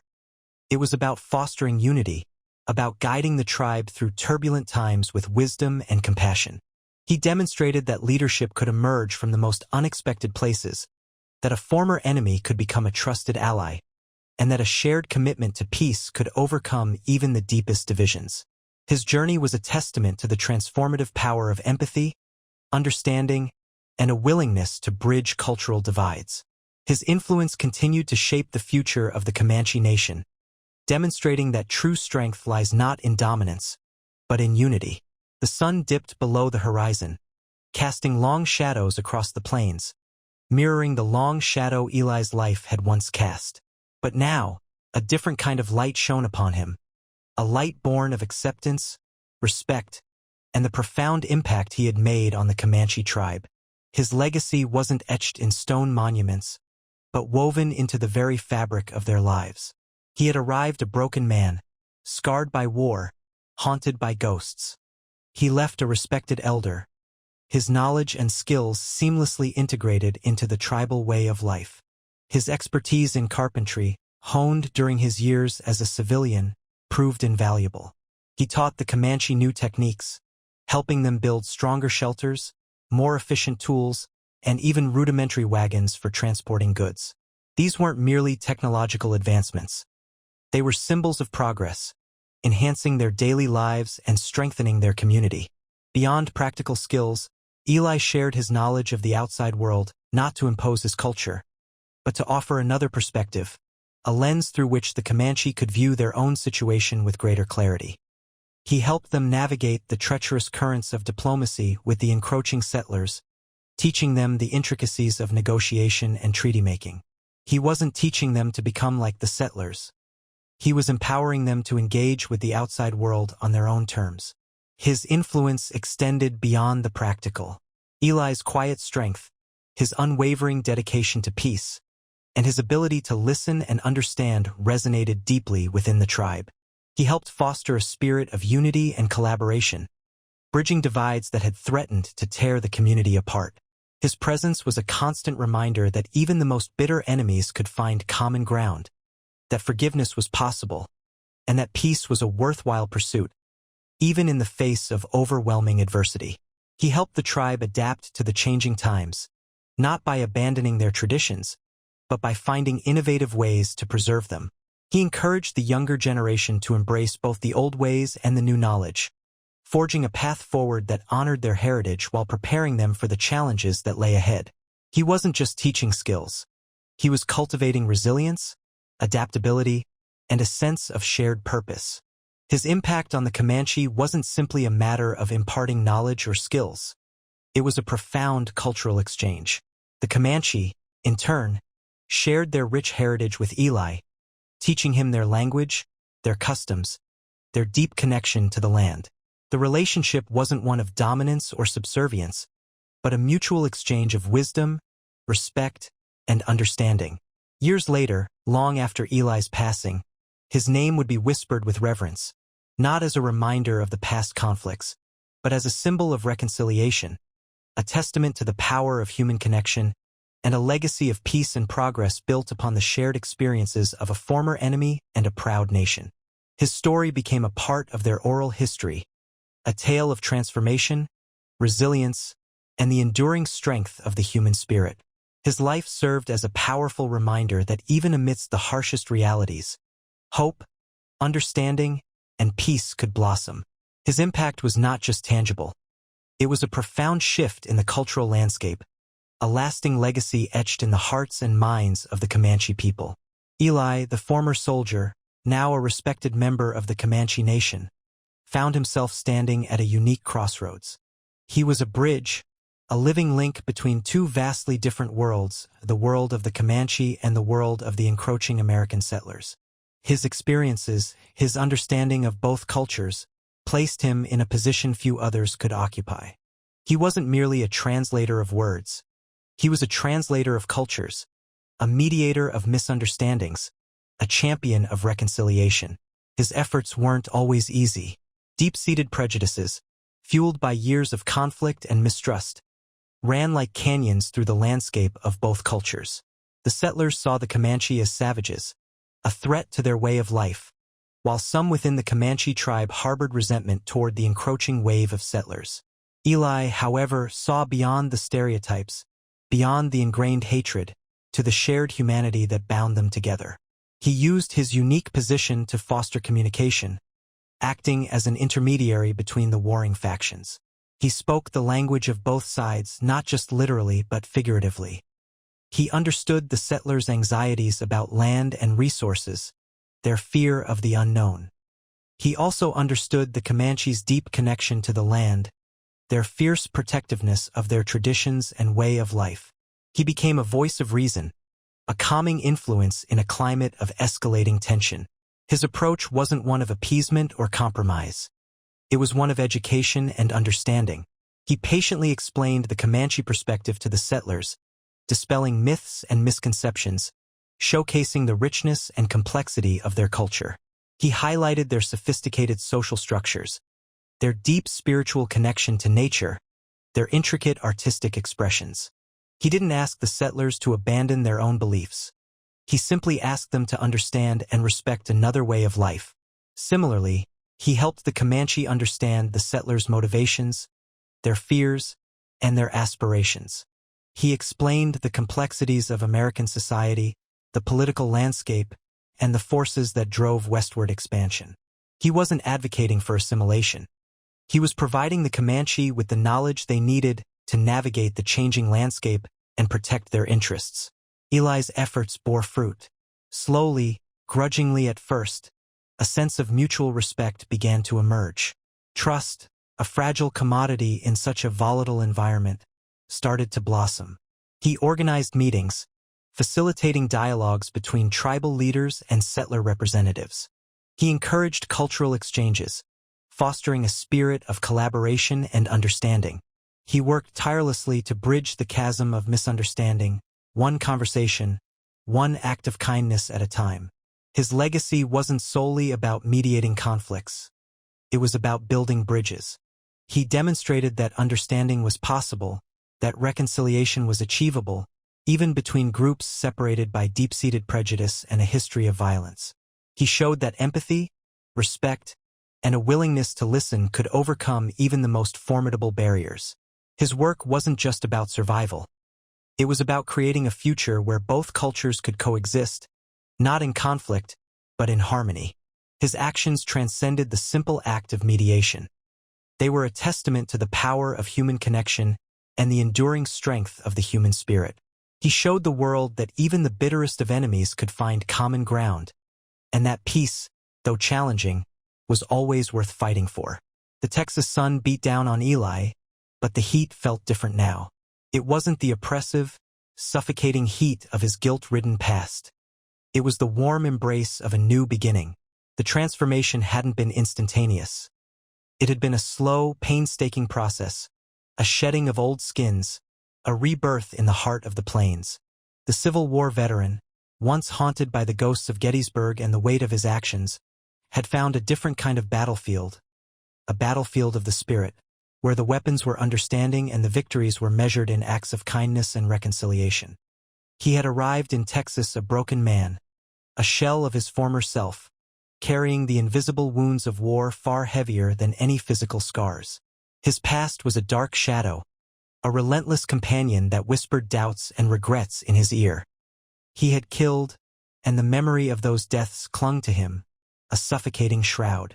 He sought solace in the vastness of the Texas landscape, but the wilderness mirrored the turmoil within.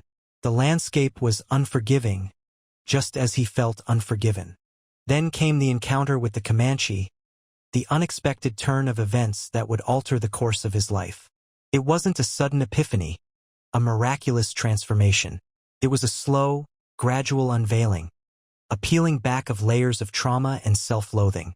He found himself mirroring the Comanche's resilience, their ability to endure hardship, their deep connection to the land. Through them, He learned to understand the importance of community, the power of shared experiences, the healing balm of forgiveness. The tribe wasn't merely accepting him. They were embracing him. They saw something in him, a potential for good, a willingness to learn, a capacity for empathy. They saw beyond his past the uniform, the weapon, the violence, to the man beneath. A man who was capable of compassion, of understanding, of change. In their acceptance, he found a profound sense of self-worth, a validation he had never known before. This wasn't a simple case of finding refuge. It was a profound spiritual journey. Eli's past didn't disappear, but it lost its power to define him. The memories remained, but they were no longer the dominant force in his life. They became part of his story, a part of his journey toward redemption, a testament to his capacity for growth and transformation. The ghosts of his past were still there, but they were now silent, their whispers replaced by the rhythm of life on the plains, the laughter of his newfound friends, the quiet strength of his new community. He had found a purpose, a meaning to his existence that transcended his past. He was no longer defined by the horrors of war. He was defined by his acts of peace, his dedication to understanding, his commitment to bridging cultural divides. The man who had once sought solace in the solitude of the Texas wilderness now found solace in the warmth of human connection, in the strength of community, in the beauty of a life lived with purpose and meaning. His redemption was not a denial of his past, but a triumphant overcoming of it. He found peace, not in forgetting, but in acceptance, forgiveness, and the creation of a meaningful future. His journey was a testament to the human spirit's capacity for healing, for growth, and for the enduring power of hope. The wind whispered secrets across the plains, carrying tales of unlikely alliances and shattered assumptions. Eli's journey wasn't just a personal odyssey.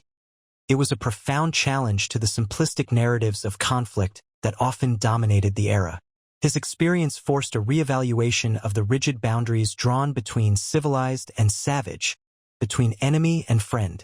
The very notion of enemy, once a stark and absolute concept, became blurred, its edges softened by the complexities of human interaction. The initial clash, the violent confrontation, had been born of fear and misunderstanding, the inevitable product of two cultures clashing in the vast expanse of the American West. Yet, from the ashes of that conflict, something unexpected emerged, a fragile seed of understanding, nurtured by a shared humanity. Eli's willingness to aid a wounded Comanche warrior, an act of compassion seemingly at odds with his military training, became the catalyst for a transformation. This act, seemingly small, shattered preconceived notions about the inherent nature of conflict. It demonstrated that empathy could transcend cultural differences, that compassion could bridge the chasm of animosity. It challenged the simplistic dichotomy of us versus them, revealing the shared human experiences that lie beneath the surface of cultural distinctions. The subsequent acceptance of Eli into the Comanche tribe was nothing short of extraordinary. It challenged the prevailing narratives of the time, narratives that often portrayed Native Americans as monolithic entities, devoid of individual personalities or internal complexities. Eli's experience revealed the rich tapestry of Comanche society, a society with its own internal dynamics, its own conflicts and alliances, its own unique blend of strength and vulnerability. His interactions with the tribe highlighted the inherent human need for connection, for understanding, for belonging. It wasn't simply a matter of survival.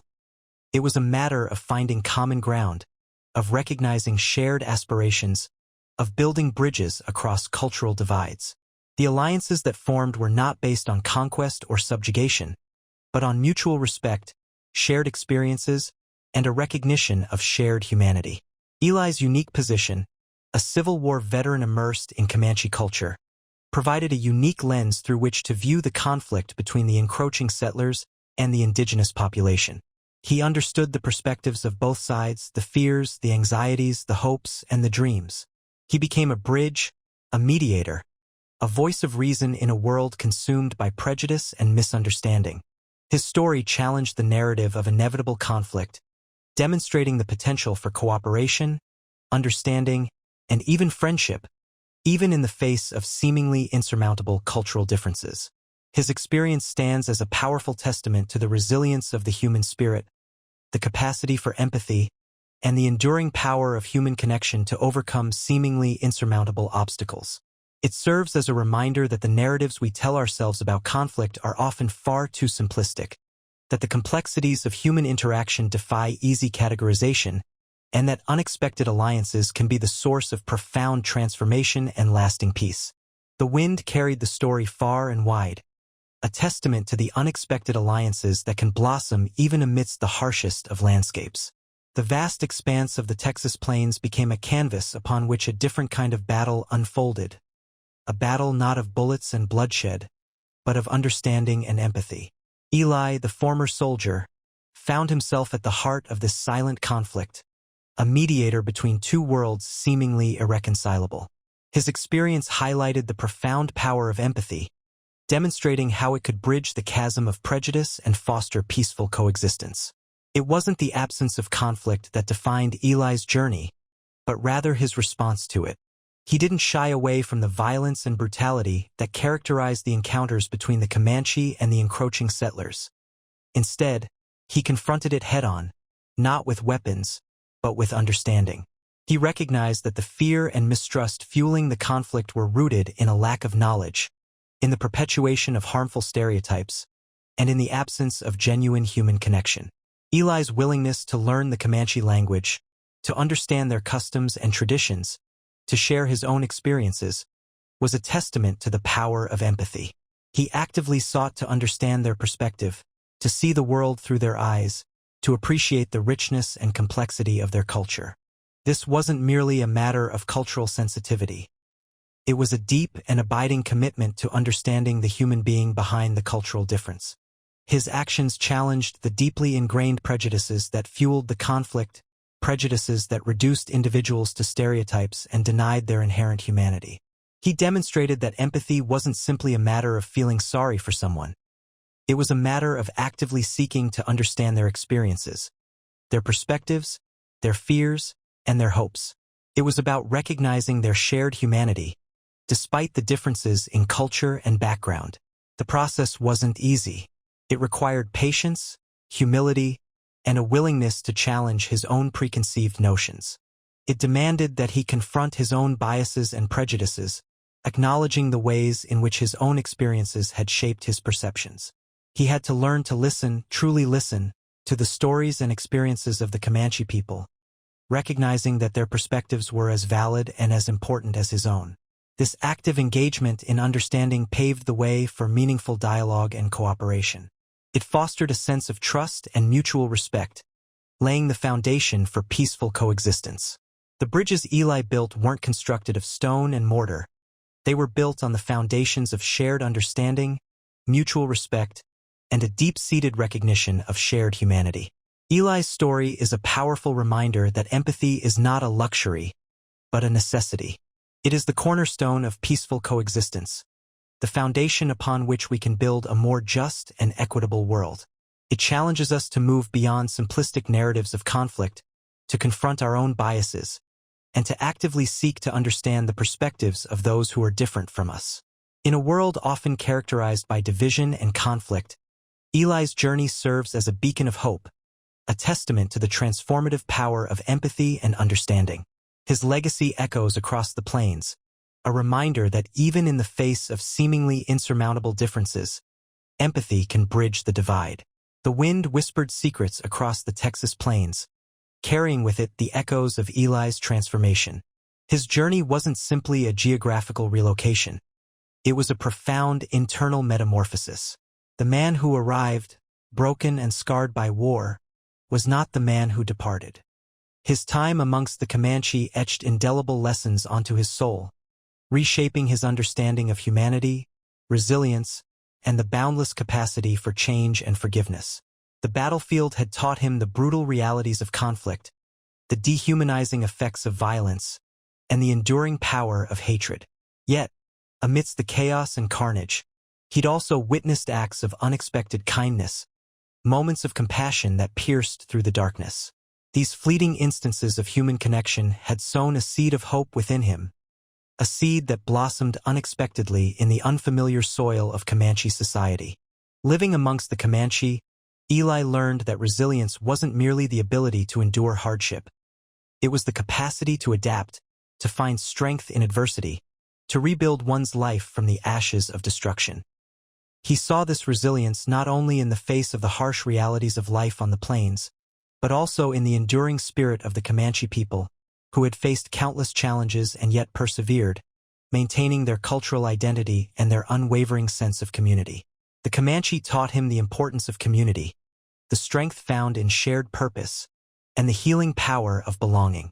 He discovered that true strength lay not in dominance or aggression, but in empathy, understanding, and mutual respect. He learned to value the contributions of every member of the tribe, recognizing the unique talents and perspectives that each individual brought to the collective. This experience shattered his preconceived notions about the nature of strength and leadership, replacing them with a deeper understanding of collaboration and shared responsibility. Perhaps the most profound lesson Eli learned was the transformative power of forgiveness. He had carried the weight of his past, the burden of his wartime experiences, for years. The guilt and the sorrow had become an inseparable part of him. But amongst the Comanche, he found a space for healing, a place where his past could be acknowledged, understood, and ultimately forgiven.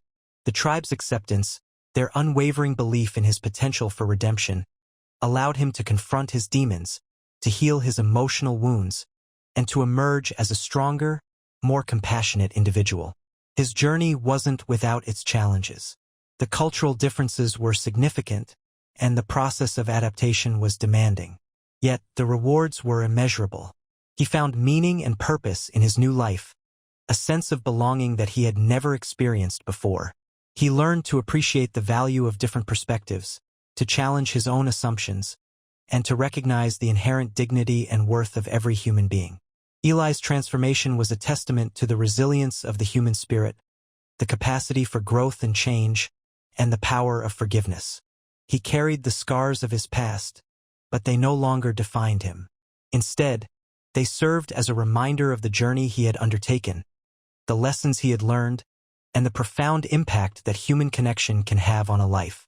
His experience was a testament to the enduring power of empathy and the transformative potential of cross-cultural understanding. The plains, once a symbol of his isolation and despair, became a testament to his remarkable journey of healing and self-discovery. The vast expanse of the American West, a land of breathtaking beauty and untold hardship, was undergoing a dramatic transformation during the latter half of the 19th century. The echoes of the Civil War still reverberated across the nation, but a new conflict was brewing, one painted not on battlefields, but on the shifting sands of westward expansion. This relentless push, fueled by the promise of land, opportunity, and a fresh start, irrevocably altered the landscape and the lives of its inhabitants. For centuries, the Comanche and other Native American tribes had roamed these plains, their lives deeply intertwined with the rhythm of nature. Their culture, rich in tradition and steeped in a deep respect for the land, was intricately woven into the fabric of their existence. But the arrival of European settlers, with their insatiable hunger for land and resources, marked the beginning of a catastrophic shift in the power dynamic. The westward expansion was not a peaceful migration. It was a violent encroachment, a relentless tide that swept away the established order. The arrival of settlers brought with it not only new ways of life but also disease, displacement, and conflict. The vast territories that had once belonged to the Native American tribes were steadily being claimed, their traditional hunting grounds and sacred sites trampled underfoot. The romanticized image of the Wild West, often portrayed in popular culture, obscures the brutal reality of this period. The reality was one of systematic dispossession, forced assimilation, and widespread violence. Treaties were broken, promises were betrayed, and the rights of Native Americans consistently disregarded. The very fabric of their lives, their cultural identity, and their connection to their ancestral lands were under siege. The displacement of Native American tribes was not merely a matter of losing land. It was a profound cultural disruption. Their way of life, their spiritual beliefs, and their social structures were fundamentally challenged.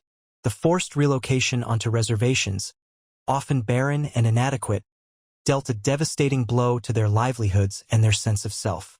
The clash between the expanding American frontier and the established Native American societies resulted in a series of bloody conflicts, each leaving an indelible mark on the history of the West. These wars were not merely battles for territory. They were struggles for survival, for cultural preservation, and for the very right to exist.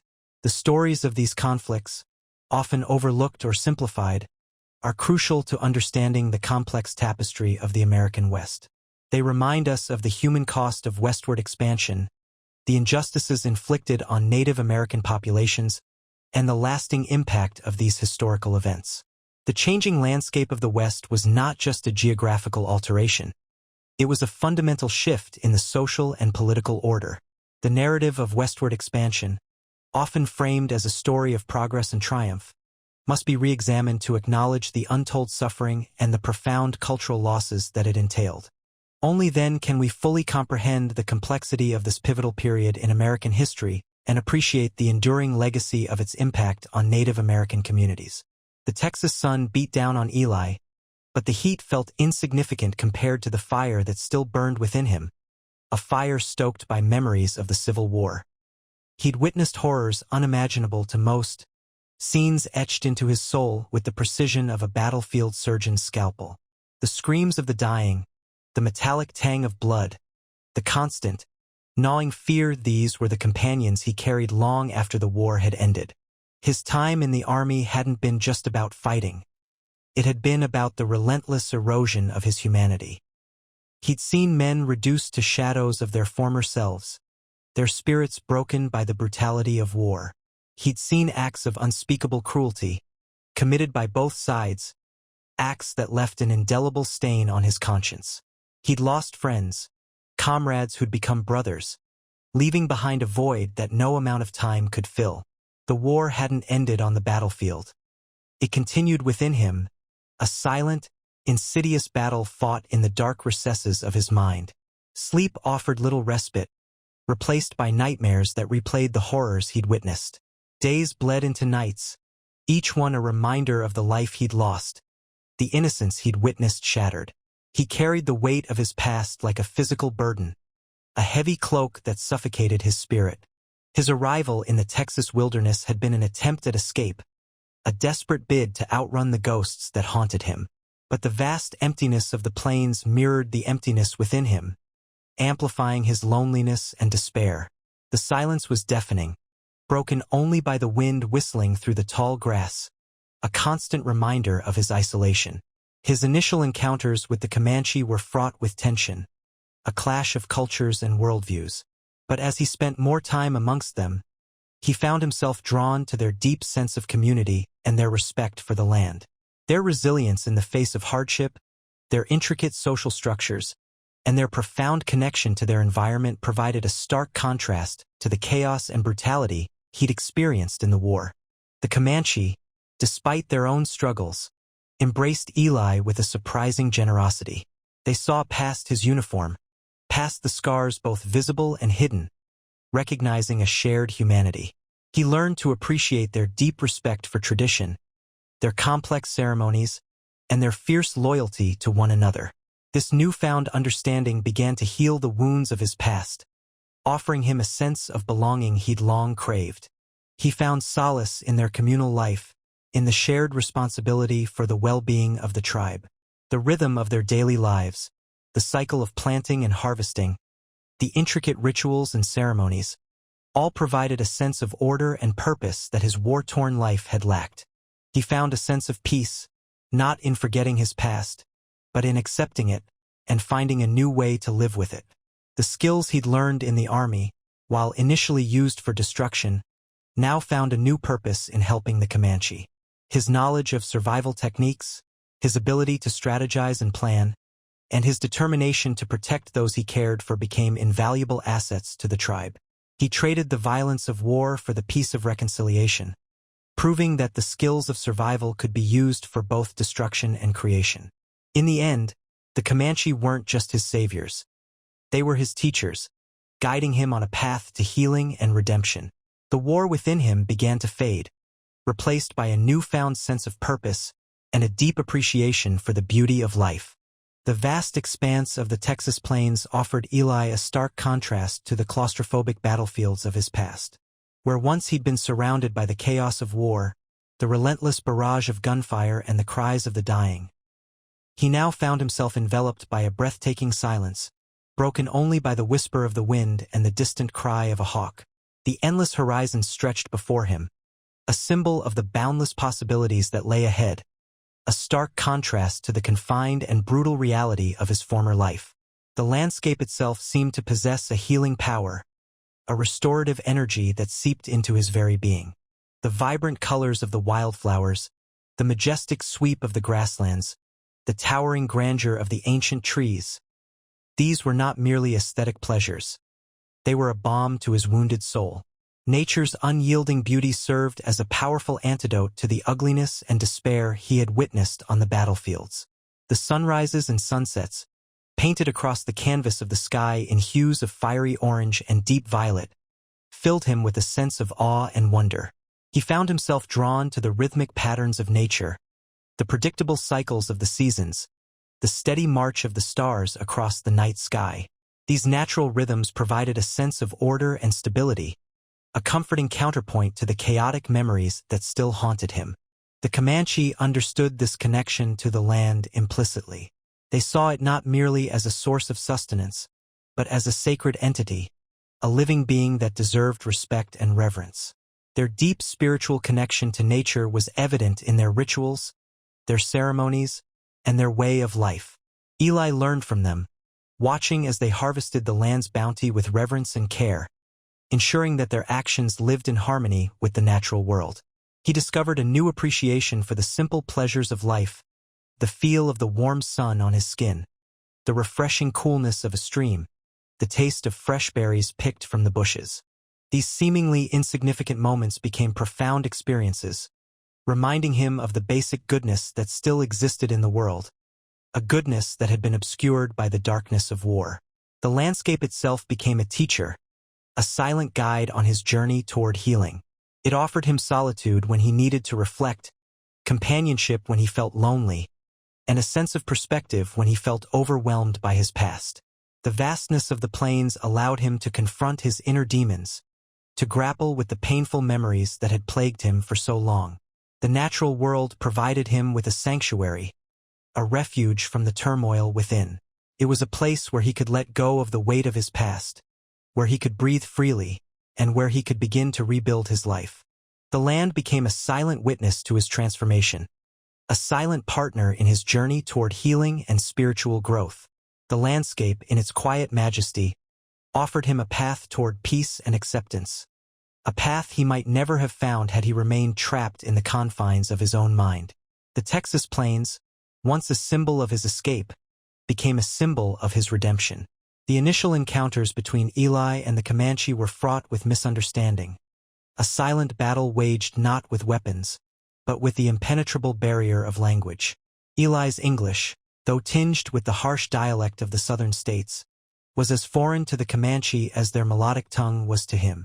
Gestures, grunts, and wary glances formed the awkward choreography of their early interactions, a ballet of suspicion and cautious curiosity. Yet, within this seemingly insurmountable chasm of linguistic difference lay the seeds of a profound connection. The desire for understanding, a shared human impulse, transcended the limitations of spoken words. Eli, despite his initial frustration, recognized the urgency of learning the Comanche language. It wasn't merely a matter of practical communication. It was a key to unlocking their culture, their history, their very souls. His attempts were initially clumsy, filled with mispronunciations and grammatical errors that elicited amused tolerance, and sometimes outright laughter. But the Comanche, patient and understanding, guided him, correcting his mistakes with gentle patience, their laughter laced with encouragement rather than derision. Each correctly spoken word was a small victory, a bridge built across the gulf of misunderstanding. As his vocabulary grew, so too did his comprehension of their world. He began to grasp the nuances of their language, the subtle inflections that conveyed emotions far beyond the literal meaning of the words. He learned to appreciate the poetry embedded in their speech, the rhythmic flow that reflected the cadence of their lives. The language itself became a window into their rich cultural tapestry, revealing the intricate threads of their history, beliefs, and values. Learning their language wasn't just about acquiring a new skill. It was about entering their world on their terms. It was about showing respect for their culture, demonstrating a willingness to meet them halfway, to bridge the divide not through force, but through mutual understanding. The act of learning their language became a profound act of cultural exchange, a testament to Eli's growing respect for the Comanche and their way of life. This mutual effort to overcome the language barrier fostered an environment of trust and mutual respect. It allowed for a deeper level of communication, revealing shared values and experiences that transcended cultural boundaries. He learned that their stories, though told in a different language, echoed many of his own experiences, tales of loss, resilience, and the enduring strength of the human spirit. The shared understanding fostered through language learning extended beyond simple conversation.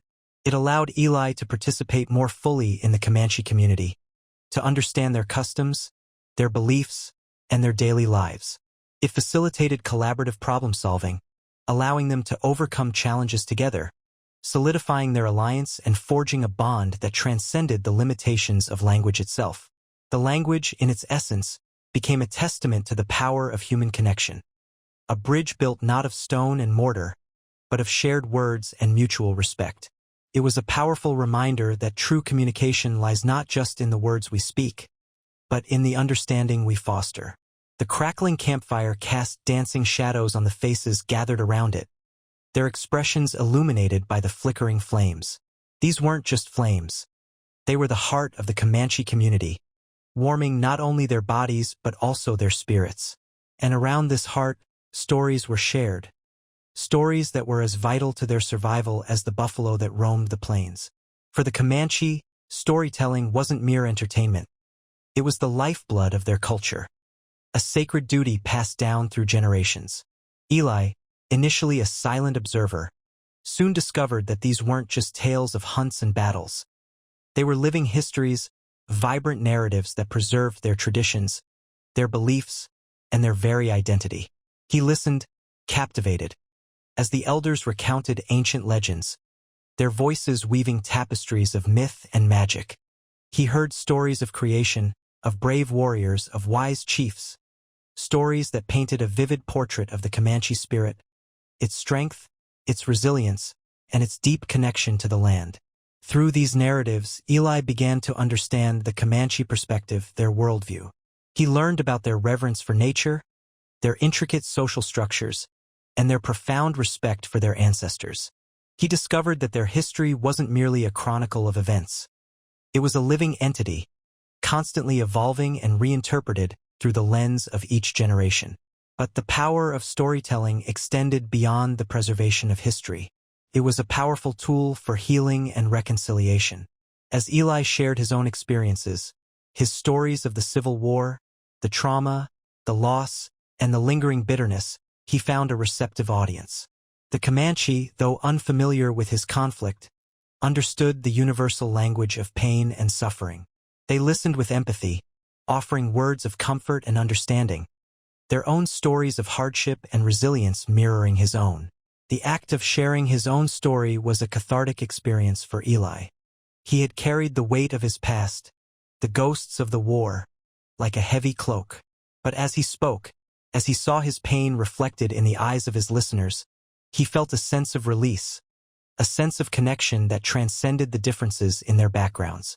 His past, once a source of torment, began to find its place within the larger narrative of his life. In return, Eli became a storyteller himself, sharing his own history, his own perspective on the world. He described the battlefields, the horrors of war, the loss of life, and the deep-seated trauma that had followed him long after the war ended. He spoke of his journey west, of his initial hostility towards the Comanche, of his gradual understanding and acceptance of their culture. His words painted a picture of a man transformed, a man who had found redemption not in a battlefield, but in the heart of a foreign culture. The stories shared around the campfire became a powerful symbol of unity, a testament to the shared human experience. They bridged the gap between two vastly different cultures, illustrating that despite differences in language, customs, and history, the human capacity for empathy, understanding, and healing remained a powerful force. Through the exchange of stories, Eli found a sense of belonging that he hadn't known since before the war. He found a community that accepted him for who he was, scars and all. He realized that his past, though painful, was an integral part of his identity. It didn't define him, but it shaped him. And in the heart of the Comanche nation, surrounded by the warmth of the fire and the comforting rhythm of their stories, he finally found a sense of peace, a sense of belonging, a new beginning. The stories, then, weren't merely preserving history, they were forging a new one. A shared history, a shared future. The wind whispered secrets across the vast Texas plains, carrying with it the scent of sagebrush and the echoes of distant thunder. But louder than the wind, stronger than the storm, was the quiet power of compassion, a force that quietly reshaped the landscape of Eli's life and his relationship with the Comanche. It wasn't a dramatic, explosive force, but a subtle, persistent current that eroded the walls of prejudice and misunderstanding, revealing the common ground beneath. Eli, initially fueled by fear and ingrained biases born from a lifetime steeped in the prejudices of his time, found himself unexpectedly humbled by the resilience and grace of the Comanche. He had arrived on the plains a broken man, haunted by the specter of war, his heart hardened by loss and disillusionment. He saw the Comanche through the lens of societal narratives, as wild, untamed savages, a threat to the expanding frontier. Yet, he soon discovered that these narratives were far from the truth. The Comanche, too, held their own preconceived notions about Eli and those like him, the pale-faced newcomers encroaching on their ancestral lands. They were wary, guarded, their own histories marked by conflict and displacement. But even amidst this mutual suspicion, the seeds of compassion began to sprout. It wasn't a grand, sweeping gesture of forgiveness, but rather a series of small acts, a shared meal, a helping hand during a difficult hunt, a quiet moment of shared grief over a lost loved one. These simple acts of kindness, these moments of shared humanity, chipped away at the hardened exterior of both cultures. They revealed the fundamental truth. Beneath the surface of cultural differences lay the universal language of compassion, a language spoken not through words but through actions. Eli's willingness to learn their language, to understand their customs, to adapt to their way of life, showed a deep respect that transcended mere tolerance. It demonstrated a genuine desire to connect, to understand, and to empathize. This wasn't a calculated strategy. It was a heartfelt response to the inherent goodness he encountered within the Comanche community. Similarly, the Comanche's response was not born out of weakness or naivete. Their compassion was rooted in a deep understanding of the human condition, an awareness of shared vulnerability, and a recognition of the common desire for peace and security. They saw in Eli not just an outsider, but a fellow human being struggling with his own demons, a man in need of healing. The healing, in turn, was mutual. Eli found solace in the Comanche's embrace, their acceptance, and their unwavering support. He found a sense of purpose, a sense of belonging that had eluded him for years. The Comanche, in turn, benefited from Eli's unique skills and knowledge, his experience in conflict resolution, and his unwavering commitment to their well-being. This exchange of compassion, this mutual understanding, became the foundation of an unlikely alliance, a testament to the power of the human spirit to overcome prejudice and find common ground. It wasn't a simple story of good versus evil, but a complex, nuanced narrative about the transformative power of empathy, the resilience of the human spirit, and the enduring strength of compassion in bridging cultural divides. It was a story that transcended time and place, echoing the fundamental truth that compassion, in its purest form, is a universal human trait, capable of healing wounds, fostering understanding, and building bridges across seemingly insurmountable divides. It was a lesson learned not in the heat of battle, but in the quiet moments of shared humanity, a testament to the unifying power of the human heart. The vast expanse of the Texas plains, once a symbol of isolation and loneliness for Eli, gradually transformed into a haven, a place of belonging. His journey wasn't merely a physical one, traversing the landscape. It was a deeply personal odyssey, a pilgrimage towards finding a sense of community and acceptance that had eluded him for so long. The battlefield, where he'd witnessed unimaginable horrors, had left him scarred, not just physically, but emotionally and spiritually. He carried the weight of his past, a burden that seemed insurmountable. But the Comanche, with their unwavering embrace of community, offered Eli a lifeline, a chance to rebuild his life from the ground up. Their society, far from being the chaotic, lawless entity portrayed in the prejudiced narratives of the time, was a complex tapestry woven with intricate social structures, strong family ties, and a deep sense of collective responsibility. This was a society where individual well-being was inextricably linked to the well-being of the entire community. Eli, accustomed to the individualism of his own culture, initially struggled to adapt. The concept of a community where every member contributed to the collective good, where individual needs were balanced against the needs of the group, was foreign to him. Yet, he gradually came to appreciate the strength and resilience that this communal structure provided. The Comanche embraced Eli not as a stranger, but as a member of their tribe, offering him a sense of belonging that transcended cultural differences. They shared their stories, their traditions, their hardships, and their joys, weaving him into the fabric of their lives. He learned to trust them, to rely on them, to find comfort in their unwavering support. This newfound sense of belonging had a profound effect on Eli. The isolation and despair that had consumed him began to dissipate, replaced by a sense of purpose, a feeling of being valued and needed. He found himself contributing to the community, sharing his skills and knowledge, and taking on responsibilities that fostered his personal growth and strengthened his sense of self-worth. He participated in hunts, helped build shelters, shared his knowledge of medicine, and offered his assistance in resolving conflicts within the tribe. These were not merely acts of service. They were expressions of his newfound belonging, his commitment to the community that had embraced him. The acceptance he received from the Comanche was not conditional.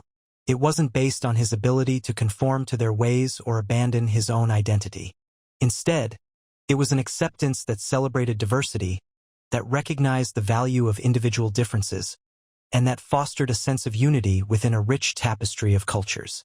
It was an acceptance that allowed Eli to be himself, to embrace his past without being defined by it, and to build a new future rooted in community, belonging, and mutual respect. This journey of belonging and acceptance wasn't a quick fix. It was a gradual process, a testament to the enduring strength of the human spirit and the transformative power of community. It was a journey that redefined Eli's understanding of himself, his place in the world, and the profound impact of genuine human connection. The plains, once a symbol of his isolation, now echoed with the sounds of laughter, shared stories, and the comforting rhythm of a community that had embraced him as one of their own. It was a belonging he had never known, and one that ultimately healed the wounds of war and shaped his life anew. This sense of community, this acceptance, this belonging, it was the foundation upon which he built his new life, a life rooted in the shared humanity that transcended cultural boundaries and the devastating scars of a bygone war. The wind whispered secrets across the vast Texas plains, carrying with it the echoes of Eli's past. The memories, once sharp and agonizing, were beginning to soften, their edges blurred by the healing balm of time and the unexpected solace he found amongst the Comanche. But the specter of his past, the horrors of the Civil War, the loss, the violence, still lingered, casting long shadows over his present. Forgiveness, he discovered, wasn't a simple act. It was a journey, a process of letting go that required courage, introspection, and an unwavering commitment to healing. He began by forgiving himself. The guilt, the self-recrimination, the burden of choices made under duress, these were chains he had to break. He had witnessed atrocities, participated in battles that left an indelible mark on his soul. Yet he was not defined by these actions. He was a survivor, a man who had found strength in the face of unimaginable adversity. Forgiving himself wasn't about condoning the past. It was about accepting his humanity, his flaws, and his capacity for both good and evil. It was about acknowledging his past experiences without allowing them to dictate his future. This process of self-forgiveness was intertwined with his growing understanding of the Comanche philosophy. Their emphasis on community, on collective healing, and on the cyclical nature of life and death profoundly shaped his perspective.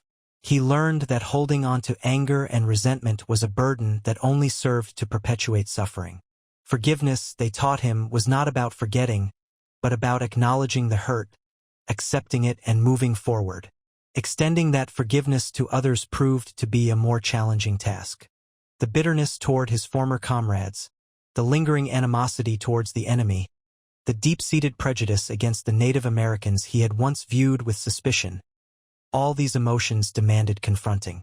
But in the Comanche community, he witnessed a different approach to conflict resolution. They valued restorative justice, focusing on healing the wounds caused by conflict, rather than simply inflicting retribution. Their approach emphasized understanding, empathy, and a commitment to rebuilding relationships, even after profound disagreements.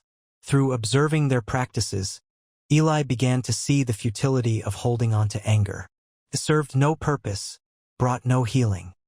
He started to understand that forgiveness, in its truest sense, was not about absolving others of their actions, but about freeing himself from the shackles of resentment. It was about recognizing that his anger and bitterness were only harming him, preventing him from fully embracing the present and building a fulfilling future. The Comanche taught him the importance of perspective. He began to understand the complexities of the conflicts that had shaped his life, recognizing the nuanced motivations behind the actions of both sides. He saw the humanity in those he had once considered enemies, and he began to forgive them, not necessarily for their actions, but for his own sake, for the sake of his own healing.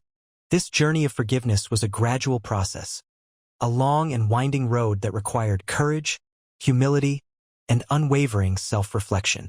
It wasn't a simple act of erasure, but a complex act of transformation. It was a process of letting go, of releasing the weight of the past, and embracing the possibilities of the future. It was a transformative journey that allowed Eli to find peace, not by forgetting, but by understanding, accepting, and ultimately forgiving. The plains, once a canvas of his pain, now reflected the vastness of his newfound peace. A peace born not from forgetting the past, but from finally forgiving it. The wind carried not just secrets anymore, but the whispers of healing and the promise of a brighter future. Eli, forged in the crucible of the Civil War, carried with him a deeply ingrained understanding of justice, an eye for an eye, a system built on retribution and the rigid application of codified laws. His experience was one of stark binaries: right and wrong, guilt and innocence, punishment and exoneration. The battlefield had taught him that justice often meant inflicting pain, a brutal necessity in a world consumed by conflict. This was the justice he knew, the justice that had shaped his perceptions and hardened his heart. But the Comanche world offered a profoundly different perspective. Their concept of justice wasn't etched in stone tablets. It was a living, breathing entity, shaped by the intricate web of relationships within their community and their deep connection to the land. Retribution held little appeal. Instead, their focus lay on restoring balance, healing wounds, and preserving the harmony of the tribe. Their approach wasn't about vengeance, but about understanding the root causes of conflict. A crime wasn't simply an isolated incident. It was a disruption in the social fabric that needed to be mended. The process often involved community deliberation, open discussions, and a focus on restorative justice, aiming to repair the harm caused and reintegrate the offender back into the community. This wasn't a soft approach. It demanded accountability and a sincere commitment to making amends. But it was a justice tempered with compassion and a deep understanding of human fallibility. The contrast between these two systems was stark. Eli's worldview, shaped by war, emphasized punishment as a deterrent, a way to prevent future transgressions. The Comanche, deeply rooted in their traditions and spiritual beliefs, sought to understand the underlying causes of conflict and to address them through reconciliation and healing. This wasn't a matter of one system being inherently better than the other. Rather, it was a testament to the diverse ways in which different cultures grapple with the complexities of justice. One particularly striking difference lay in the treatment of captives. In Eli's experience, prisoners of war were often subjected to harsh treatment, reflecting the brutality of the conflict. The Comanche, however, often integrated captives into their community, offering them a chance to prove their loyalty and earn a place within the tribe. This wasn't an act of weakness, but a strategic choice, demonstrating the Comanche's understanding of the human capacity for change and their belief in the possibility of redemption. Eli found himself wrestling with these contrasting perspectives. His ingrained beliefs clashed with the Comanche's approach, forcing him to confront his own preconceptions and examine the limitations of his own understanding of justice.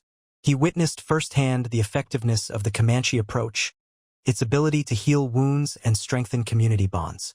He saw how their system, while vastly different from his own, fostered a sense of unity and resilience that was often absent in the more punitive systems he had known. This wasn't a simple shift in allegiance. It was a profound evolution in his understanding of justice itself.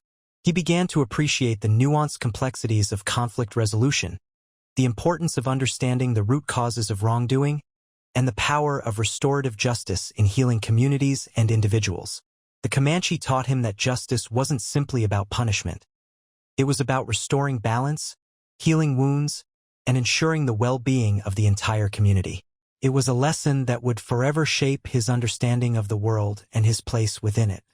He began to see justice not as a rigid code, but as a fluid process, a constant negotiation between competing needs and perspectives. He learned that true justice demanded empathy, understanding, and a commitment to healing, not just retribution. This newfound understanding would prove invaluable as he navigated the complexities of life on the plains and the encroaching forces of westward expansion. The vast, unforgiving landscape of the Texas plains demanded adaptation. It wasn't just the scorching sun, the biting winds, or the scarcity of water. It was the very rhythm of life, dictated by the seasons and the nomadic existence of the Comanche. For Eli, a man accustomed to the rigid structures of the post-Civil War South, this presented a monumental challenge.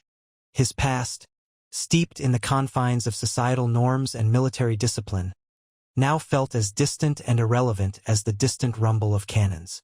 He had to shed the skin of the soldier, the burden of his past traumas, and embrace a new identity, a new way of being. This wasn't merely a matter of physical survival. It was a profound transformation of the self, a shedding of ingrained habits, and the adoption of new skills and perspectives. The Comanche, masters of their environment, offered him a path, a chance to learn from their resilience and adaptability.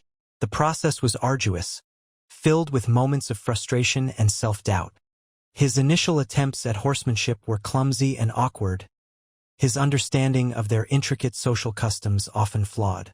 Yet, with each stumble and each correction, he learned to embrace the challenges, to see them not as obstacles but as opportunities for growth and self-discovery. He learned to read the subtle cues of the land, to anticipate the movements of the buffalo herds, and to find sustenance where others saw only barrenness.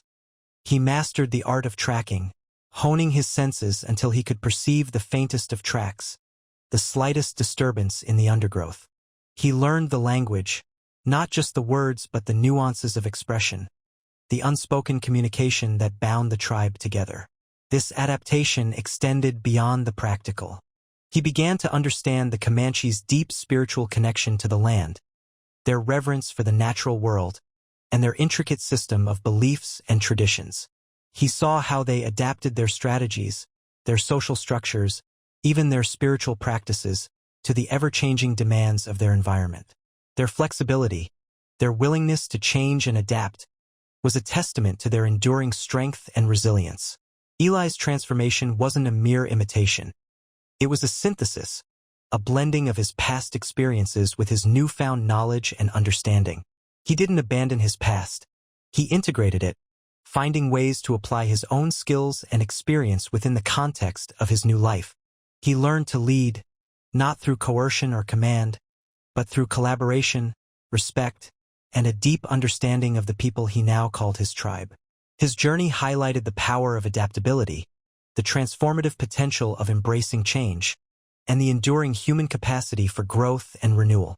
It was a testament to the strength of the human spirit, the ability to transcend trauma, and the boundless potential for self-discovery when one is willing to cast off the shackles of the past and embrace the challenges of the unknown. The plains had tested him, pushed him to his limits, yet in the process of adapting, he discovered a strength he never knew he possessed. He was no longer just a Civil War veteran. He was a survivor, a learner, a leader, and a testament to the power of human resilience. His adaptability wasn't just a response to survival. It was a catalyst for a new and fulfilling life. The human spirit, a resilient flame flickering in the face of adversity, finds its truest test in the crucible of trauma. Eli, the Civil War veteran, carried the scars of battle not just on his body but etched deep within his soul. The horrors he witnessed, the comrades he lost, the relentless cycle of violence, these left an indelible mark, shaping his worldview and poisoning his capacity for peace. His journey westward wasn't simply a geographical relocation. It was a pilgrimage of the soul, a desperate search for redemption and healing. The Comanche, themselves survivors of relentless conflict and displacement, understood the weight of trauma. Their own history was a tapestry woven with threads of loss, resilience, and a profound understanding of the human capacity to endure. They didn't offer simplistic solutions or easy answers. Instead, they offered a different path, a way of life that prioritized community, healing, and the restorative power of shared experience. Eli's initial encounters with the Comanche were marked by a profound sense of alienation. His rigid, militaristic worldview clashed sharply with their more fluid and interconnected approach to life. His ingrained prejudices, fueled by the divisive narratives of the Civil War, presented formidable barriers to acceptance and understanding. Yet, gradually, as he immersed himself in their culture, he began to see the world through a new lens. He witnessed their unwavering dedication to family and community, their profound respect for the natural world, and their intricate systems of social support. He saw how they navigated conflict, not through retribution and revenge, but through dialogue, understanding, and a commitment to restorative justice. Their ability to find harmony amidst chaos, to build community in the face of adversity, was a powerful testament to the inherent resilience of the human spirit. The Comanche's approach to healing wasn't solely focused on individual trauma. It was deeply intertwined with the well-being of the entire community. Their rituals, ceremonies, and social structures were designed to foster connection, promote empathy, and facilitate the collective healing process. This holistic approach resonated deeply with Eli, challenging his ingrained notions of individualism and self-reliance. He began to understand that true strength lay not in isolation but in connection, not in revenge but in forgiveness. His transformation wasn't instantaneous.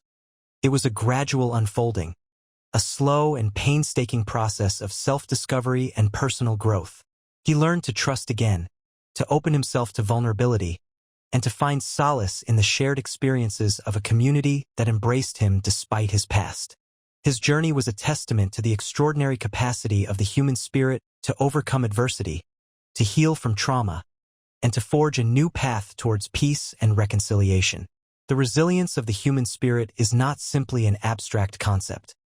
It is a palpable force, a testament to the enduring power of hope, the unwavering pursuit of healing, and the boundless capacity for human connection. Eli's story is a powerful reminder that even in the darkest of times, the flame of hope can be rekindled, and the human spirit can find a way to rise from the ashes of trauma to embrace a future filled with possibility, purpose, and profound connection. His journey wasn't about forgetting the past, but about finding a way to live with it, to integrate its lessons, and to emerge transformed, stronger, and more deeply connected to both himself and the human community around him.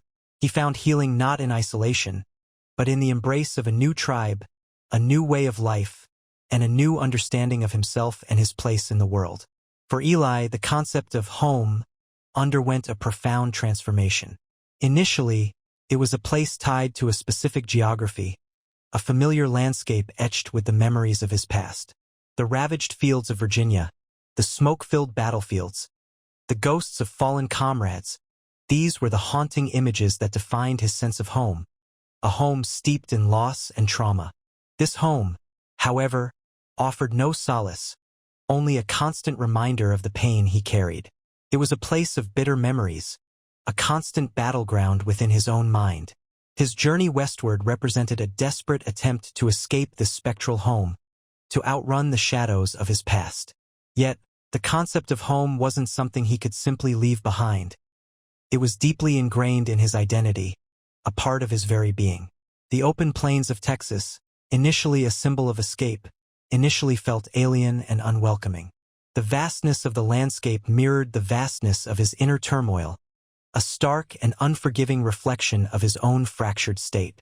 Encountering the Comanche tribe, however, began to reshape his understanding of home.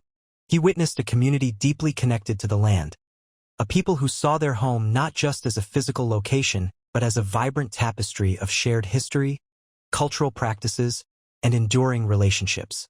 Their concept of home wasn't static. It was dynamic, evolving, and deeply intertwined with their collective identity. Their kinship system, their intricate social structures, and their unwavering commitment to community challenged Eli's individualistic worldview. He began to understand that home wasn't simply a place. It was a feeling, a state of belonging, a sense of connection to something larger than himself. It was about shared experiences, mutual support, and the unwavering bonds of kinship.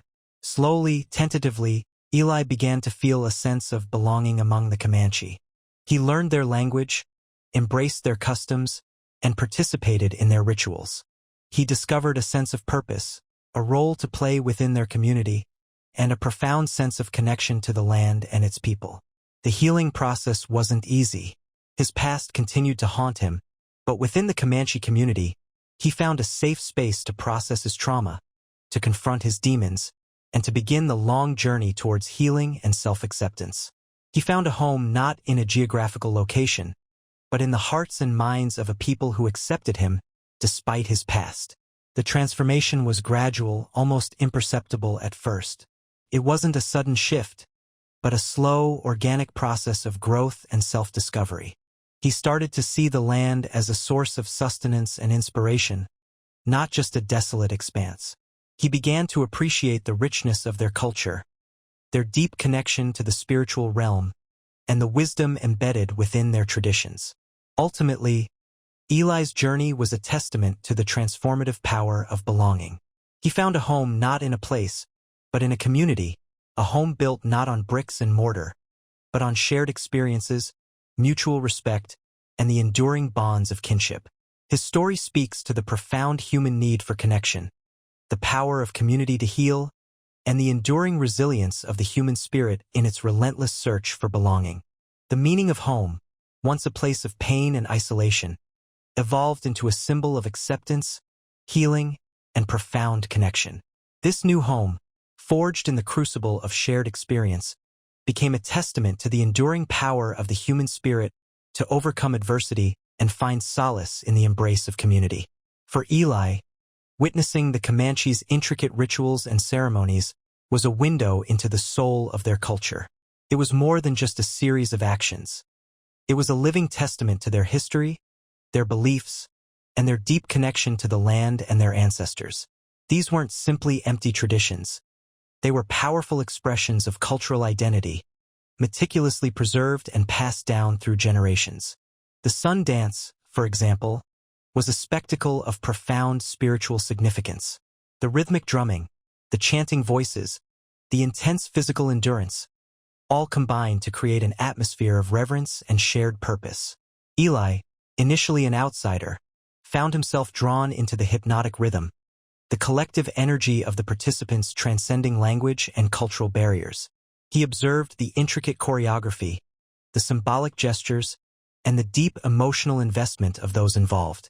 It was a mesmerizing display of cultural cohesion, a powerful reminder of the enduring strength of their traditions. Beyond the sun dance, countless other rituals shaped the daily lives of the Comanche. From the meticulous preparation of food to the intricate designs adorning their clothing and weaponry, every action spoke volumes about their values, their beliefs, and their deep connection to their heritage. These rituals weren't just about performing actions. They were about reinforcing social bonds, transmitting knowledge, and upholding cultural values. The ceremonies served as a powerful means of storytelling, preserving their history and transmitting it from one generation to the next. Through song, dance, and storytelling, the Comanche preserved their history, their mythology, and their collective memory. These stories weren't just tales. They were living narratives, shaping their identity and reinforcing their sense of community. Eli's participation in these rituals wasn't simply a matter of observation. It was a transformative experience. He found himself gradually integrating into the cultural fabric, learning the significance of each gesture, each song, each dance. It was a slow, deliberate process of assimilation, a gradual absorption of a different way of life. He learned to appreciate the subtle nuances of their language, the unspoken codes of conduct, and the deep spiritual significance embedded within their cultural practices. The rituals also played a crucial role in conflict resolution and community building. They provided a framework for resolving disputes, for addressing grievances, and for restoring harmony within the tribe. The emphasis was not on retribution, but on reconciliation, on healing the wounds of the past, and on strengthening community bonds. This restorative approach stood in stark contrast to Eli's own experiences with the brutal realities of the Civil War, highlighting the profound differences in their cultural approaches to conflict. The Comanche's approach to conflict resolution, embedded within their rituals and ceremonies, offered Eli a profound lesson in community building and the power of forgiveness. It underscored the importance of restoring harmony, not just through individual acts of contrition, but through collective effort and a shared commitment to reconciliation. Through his immersion in these rituals, Eli found a sense of belonging he hadn't known before. He discovered a new sense of identity, one that transcended his past and embraced a new future. The rituals were not just a set of practices. They were the very heart and soul of the Comanche culture, a powerful force that shaped their identity, fostered their community, and ensured the transmission of their rich cultural heritage to future generations. He understood that this wasn't just a culture. It was a living, breathing entity, constantly evolving yet always rooted in its rich past, a testament to the enduring power of tradition and the transformative potential of cultural exchange. The rituals offered a pathway to healing, both for himself and for the community he had come to call home. They were a testament to the power of shared experience, collective memory, and the enduring strength of a culture that had survived countless challenges. Before his life with the Comanche, Eli viewed nature as a resource, something to be conquered and exploited. The land was a battlefield, a source of sustenance, but nothing more. The vastness of the Texas plains, once a source of potential threat and isolation, now unveiled a profound interconnectedness that shifted his perspective. Living amongst the Comanche, he began to understand a different relationship with the natural world, one of deep respect, understanding, and profound interdependence. The Comanche weren't just inhabitants of the land. They were interwoven with it, their lives inextricably linked to the rhythms of nature. Their survival depended on their understanding of the land, its subtle nuances, and its unpredictable moods. They were acutely aware of the delicate balance of the ecosystem, intimately familiar with the habits of the animals, the cycles of the seasons, and the subtle shifts in the weather patterns. Eli observed how the Comanche lived in harmony with their surroundings, carefully managing their resources and minimizing their impact on the environment. Hunting wasn't a mindless slaughter. It was a sacred act, a ritualistic offering of respect to the animals they consumed.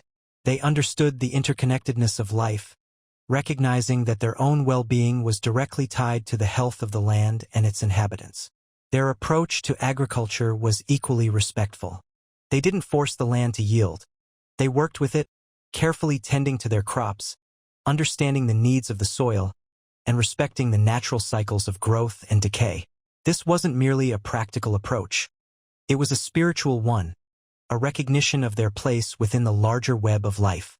Eli began to see the world through the Comanche's eyes, recognizing the intricate connections between all living things. He learned to read the signs of the weather, to track animals, to identify edible plants, and to understand the subtle rhythms of the natural world. Ththese weren't just practical skills. They were pathways to a deeper understanding of the interconnectedness of life, a connection that went far beyond mere survival. The Comanche's reverence for nature extended beyond the practical. Their spiritual beliefs were deeply rooted in the land, their ceremonies and rituals reflecting a profound connection to the natural world. The wind, the sun, the stars all were imbued with spiritual significance, reflecting a holistic worldview that saw humanity as an integral part of a larger, interconnected system. This new understanding profoundly impacted Eli's own worldview. He began to see the interconnectedness of all things, the intricate web of relationships that bound together the land, its inhabitants, and humanity. The trauma he carried from the Civil War, once a seemingly insurmountable burden, began to recede as he found solace and healing in the rhythms of nature, in the quiet beauty of the plains, and in the deep connection he forged with the Comanche people. His newfound appreciation for the interconnectedness of life extended beyond the physical. He recognized the profound connection between the health of the land and the well-being of the community. The Comanche's sustainable practices, their respect for the natural world, and their deep understanding of ecological balance offered a powerful counterpoint to the exploitative practices he had witnessed in the settled world. This understanding led him to become a staunch advocate for the preservation of the land and the protection of the Comanche way of life, which he now saw as an integral part of the delicate ecosystem. He recognized that the fate of the Comanche was inextricably linked to the fate of the land, and that the preservation of their culture was essential to maintaining the health and balance of the natural world. His transformation was complete.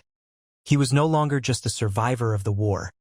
He was a guardian of the land, a protector of a culture, and a testament to the transformative power of understanding the interconnectedness of all life. The plains, once a symbol of his isolation and trauma, became a source of healing and a testament to the resilience of both the human spirit and the natural world. Eli's journey wasn't solely about adapting to a new culture. It was about forging genuine connections, transcending the deep-seated prejudices and misunderstandings that had defined his life before. The bonds of friendship, initially fragile bridges across a chasm of cultural difference, grew into sturdy pillars supporting his newfound identity and sense of belonging. It began with simple acts of shared experience, hunting together, sharing stories around a crackling fire, enduring hardships side by side. These shared experiences, stripped bare of societal expectations and preconceived notions, revealed a shared humanity that transcended language and custom. He wasn't just learning the Comanche language. He was learning their humor, their sorrows, their hopes, and their dreams. He learned to appreciate the subtle nuances of their communication, understanding that meaning often lay not in words, but in gestures, expressions, and shared silences. He discovered that laughter could bridge any cultural gap, that a shared joke could dissolve tension and create an instant bond. Through these shared experiences, Eli formed deep friendships with several Comanche warriors. These friendships were not built on superficial interactions or fleeting alliances, but on mutual respect, unwavering loyalty, and a shared understanding of life's complexities. These men, initially wary of this outsider, came to see Eli not as a threat, but as a kindred spirit, someone who shared their values of courage, resilience, and unwavering loyalty. One such friendship was with Chaitin, a seasoned warrior known for his wisdom and quiet strength.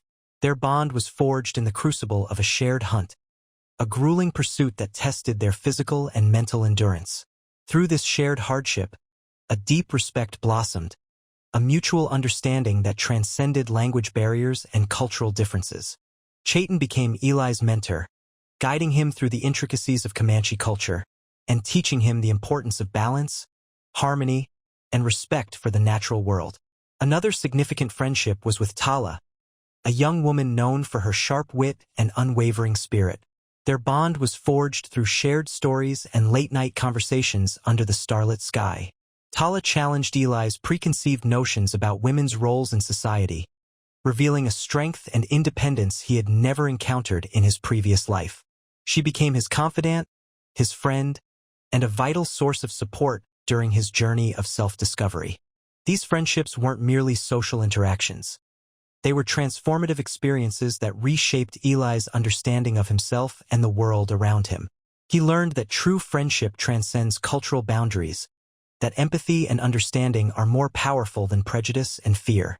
He discovered that the common threads of humanity, courage, loyalty, love, and loss, are far stronger than the superficial differences that often divide people. The enduring power of these friendships lay not only in their ability to bridge cultural divides but also in their capacity to heal. Eli's past traumas, the wounds of the Civil War, began to fade as he found solace and acceptance within the embrace of his Comanche friends.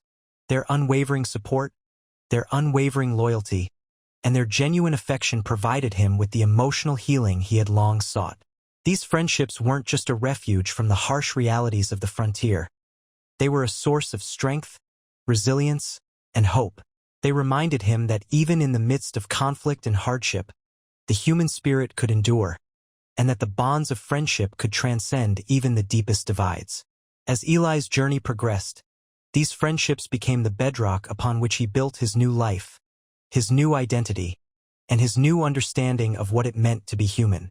His experience demonstrated the profound truth that friendship, genuine and unwavering, holds the power to transform lives and build bridges across cultures, fostering a world of understanding and empathy. The enduring legacy of his time with the Comanche was not just about survival, but about the powerful, enduring strength of human connection. The transformation of Eli, from a disillusioned Civil War veteran to a respected member of the Comanche Nation, wasn't a sudden epiphany but a gradual, profound metamorphosis shaped by shared experiences, mutual respect, and a willingness to embrace a radically different way of life. He arrived among the Comanche a broken man, haunted by the ghosts of war, carrying the weight of violence and loss. His initial interactions were marked by suspicion and a deep-seated distrust, a reflection of the ingrained prejudices of his time. He saw the Comanche through the lens of his past, a lens clouded by the narratives of conquest and conflict that had shaped his understanding of Native Americans. But as time unfolded, the harsh realities of his past began to yield to the gentle influence of a different perspective. He witnessed firsthand the intricate social structure of the Comanche, their deep-rooted respect for tradition, and their profound connection to the land. He observed their unwavering loyalty to one another, their fierce defense of their way of life, and their remarkable capacity for empathy and compassion. These observations gradually chipped away at his preconceived notions, revealing a complex and deeply human society. The turning point came not through grand gestures or dramatic pronouncements, but through the quiet intimacy of shared experiences. He learned to hunt alongside them, to endure harsh weather conditions, to share in their triumphs and losses. He learned to appreciate their intricate social rituals, understanding their profound spiritual significance and their role in strengthening community bonds. He learned to listen, to observe, and to learn from their wisdom. His mastery of the Comanche language was a key component of this transformation. Language wasn't merely a means of communication. It was a gateway to understanding their culture, their values, and their perspectives. Through language, he gained access to their stories, their histories, and their dreams. He learned to appreciate the depth of their oral traditions, their rich storytelling, and their profound connection to their ancestral past. The bonds of friendship, forged in the crucible of shared experiences, played a pivotal role in his transformation. He found kinship with men and women who, despite their different backgrounds, shared his values of courage, resilience, and unwavering loyalty. These friendships provided him with a sense of belonging, a sense of purpose, and a sense of hope he had long forsaken. He found solace in their company, a refuge from the haunting memories of war that had plagued him for so long. Eli's acceptance into the Comanche tribe wasn't a passive process. It was an active engagement, a conscious decision to embrace a new identity, a new way of life. He wasn't merely adopting their customs. He was actively participating in their community, contributing his skills and experience to the collective good. His knowledge of warfare, honed during the Civil War, proved surprisingly useful in mediating conflicts within the tribe and defending their territory against external threats. This wasn't about abandoning his past. It was about finding a way to reconcile it with his present.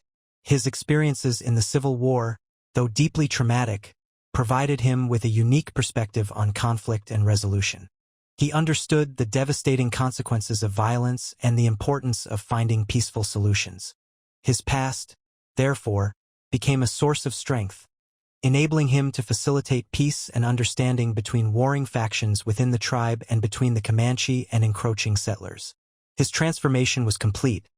He was no longer just a soldier, but a peacemaker, a bridge between two cultures, a testament to the transformative power of empathy and understanding.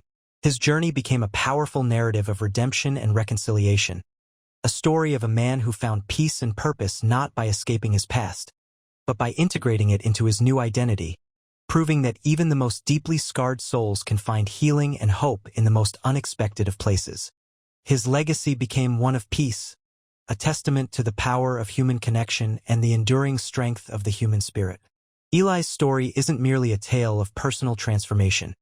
It's a testament to the power of cross-cultural understanding and the enduring impact of a single individual's commitment to peace.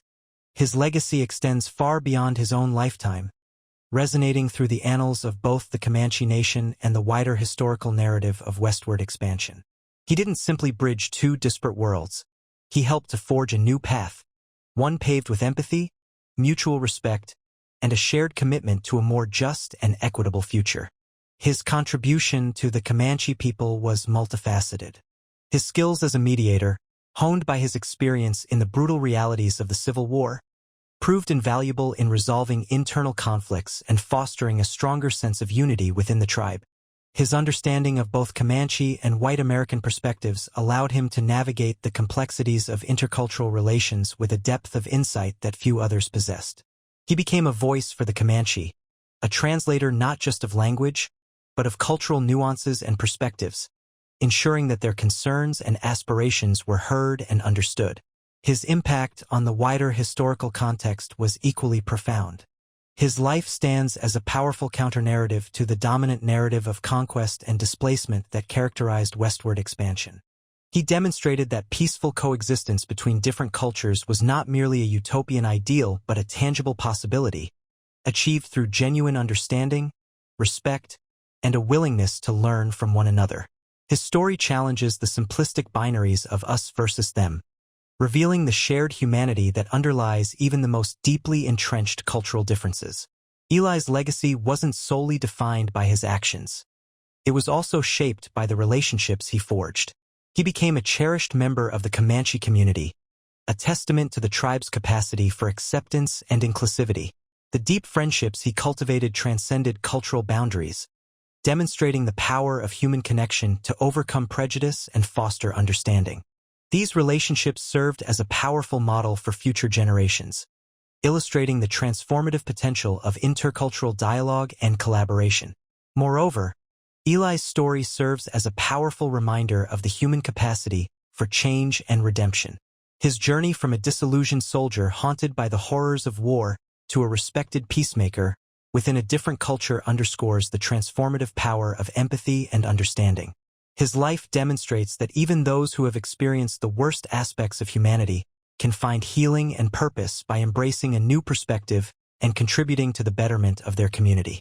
His story inspires hope, offering a vision of a future where conflict is replaced by collaboration and understanding transcends cultural divides. His lasting impact is not confined to historical accounts. It continues to resonate in the present. Eli's story serves as a potent reminder of the importance of intercultural dialogue, the power of empathy, and the enduring human capacity for forgiveness and reconciliation. His life stands as a beacon of hope, illuminating the path towards a more just and peaceful world. A world where differences are celebrated rather than feared, and where understanding triumphs over prejudice.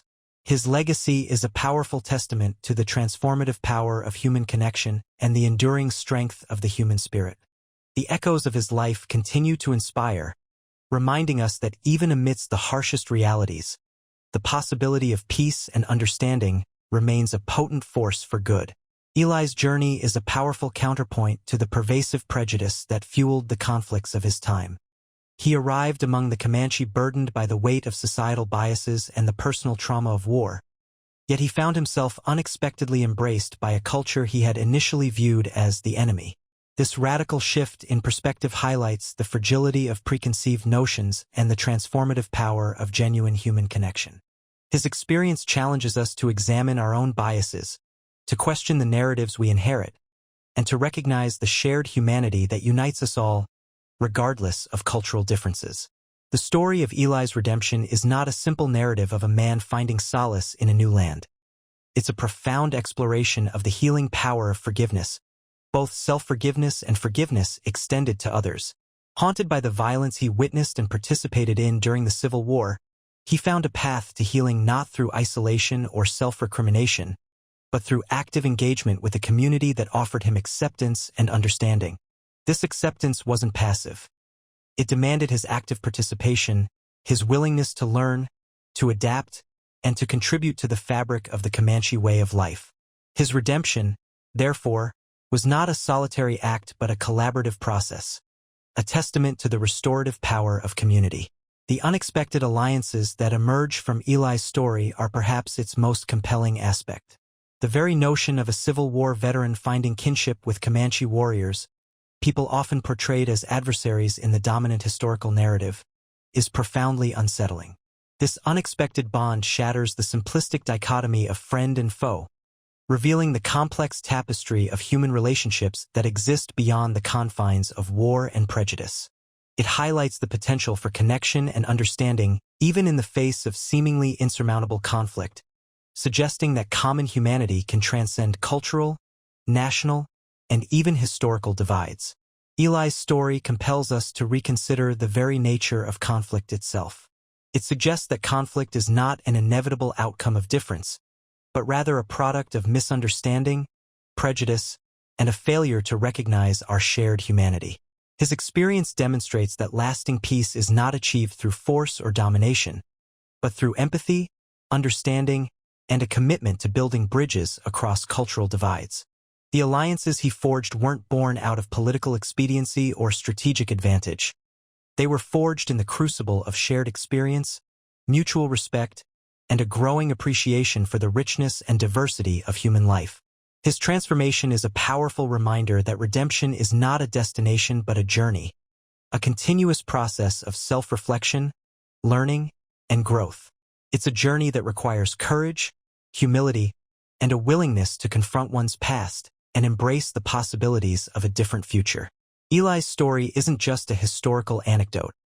It's a timeless parable about the transformative power of human connection, the enduring strength of the human spirit, and the possibility of finding redemption even in the most unlikely of circumstances.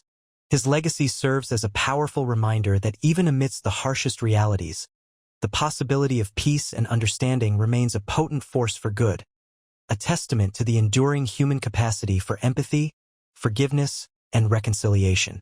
His life, a bridge across the chasm of conflict, continues to inspire hope and challenge the simplistic narratives that too often define our understanding of history and humanity. The story of Eli, the Civil War veteran who found solace and a new purpose among the Comanche, is a powerful testament to the unexpected alliances that can emerge even in the harshest landscapes of conflict and prejudice. It's a narrative that challenges our preconceived notions about the Wild West, a time often depicted as a brutal struggle between settlers and Native Americans, a time where empathy seemed to be a rare commodity. Eli's journey transcends the simplistic narrative, revealing a more nuanced and hopeful perspective on human connection and cross-cultural understanding. Imagine a man scarred by the horrors of war, haunted by the ghosts of his past, finding unexpected kinship with a people he had been taught to fear and despise. This is not a fairy tale. It's a story rooted in the harsh realities of the American West, yet it speaks to the enduring power of the human spirit to transcend prejudice and forge bonds of friendship across seemingly insurmountable divides. Eli's transformation wasn't sudden or easy. It was a gradual process of immersion, learning, and mutual respect. He didn't simply observe the Comanche way of life. He actively participated in it, learning their language, their customs, and their deeply held values. This immersion wasn't merely a matter of survival. It was a journey of self-discovery. Through his interactions with the Comanche people, Eli confronted his own internal conflicts, his own prejudices, and the trauma he carried from the battlefield. The shared experiences of hardship, resilience, and the pursuit of a better life forged a powerful bond between him and the Comanche warriors. Their shared humanity transcended the cultural and societal barriers that had previously separated them. They found common ground in their resilience, their resourcefulness, and their unwavering determination to build a life in the face of adversity. The power of their alliance lies not only in its unexpected nature, but also in the profound implications it holds for our understanding of human relationships. Eli's story challenges the simplistic narratives of us versus them, demonstrating that connection and understanding are possible even in the face of deep-seated prejudice and historical conflict. It reminds us that the human capacity for empathy is not limited by cultural differences or historical grievances. It is a capacity that can flourish even in the most challenging circumstances, given the opportunity for genuine interaction and mutual respect. Eli's journey is a powerful counter-narrative to the often violent and prejudiced depictions of the Wild West. It's a story of redemption, not only for Eli himself but for the broader narrative of conflict and reconciliation. It reminds us that lasting peace is not achieved through force or domination but through empathy, understanding, and a willingness to see the humanity in those who are different from us. The alliances forged in the heart of the Wild West, in the midst of cultural clashes and historical trauma, are a powerful testament to the enduring human capacity for connection, understanding, and the transformative power of unexpected friendships.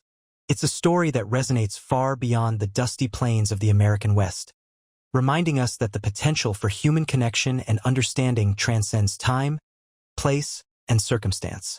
It is a story of hope, a testament to the enduring power of the human spirit to overcome prejudice and build bridges across seemingly insurmountable divides.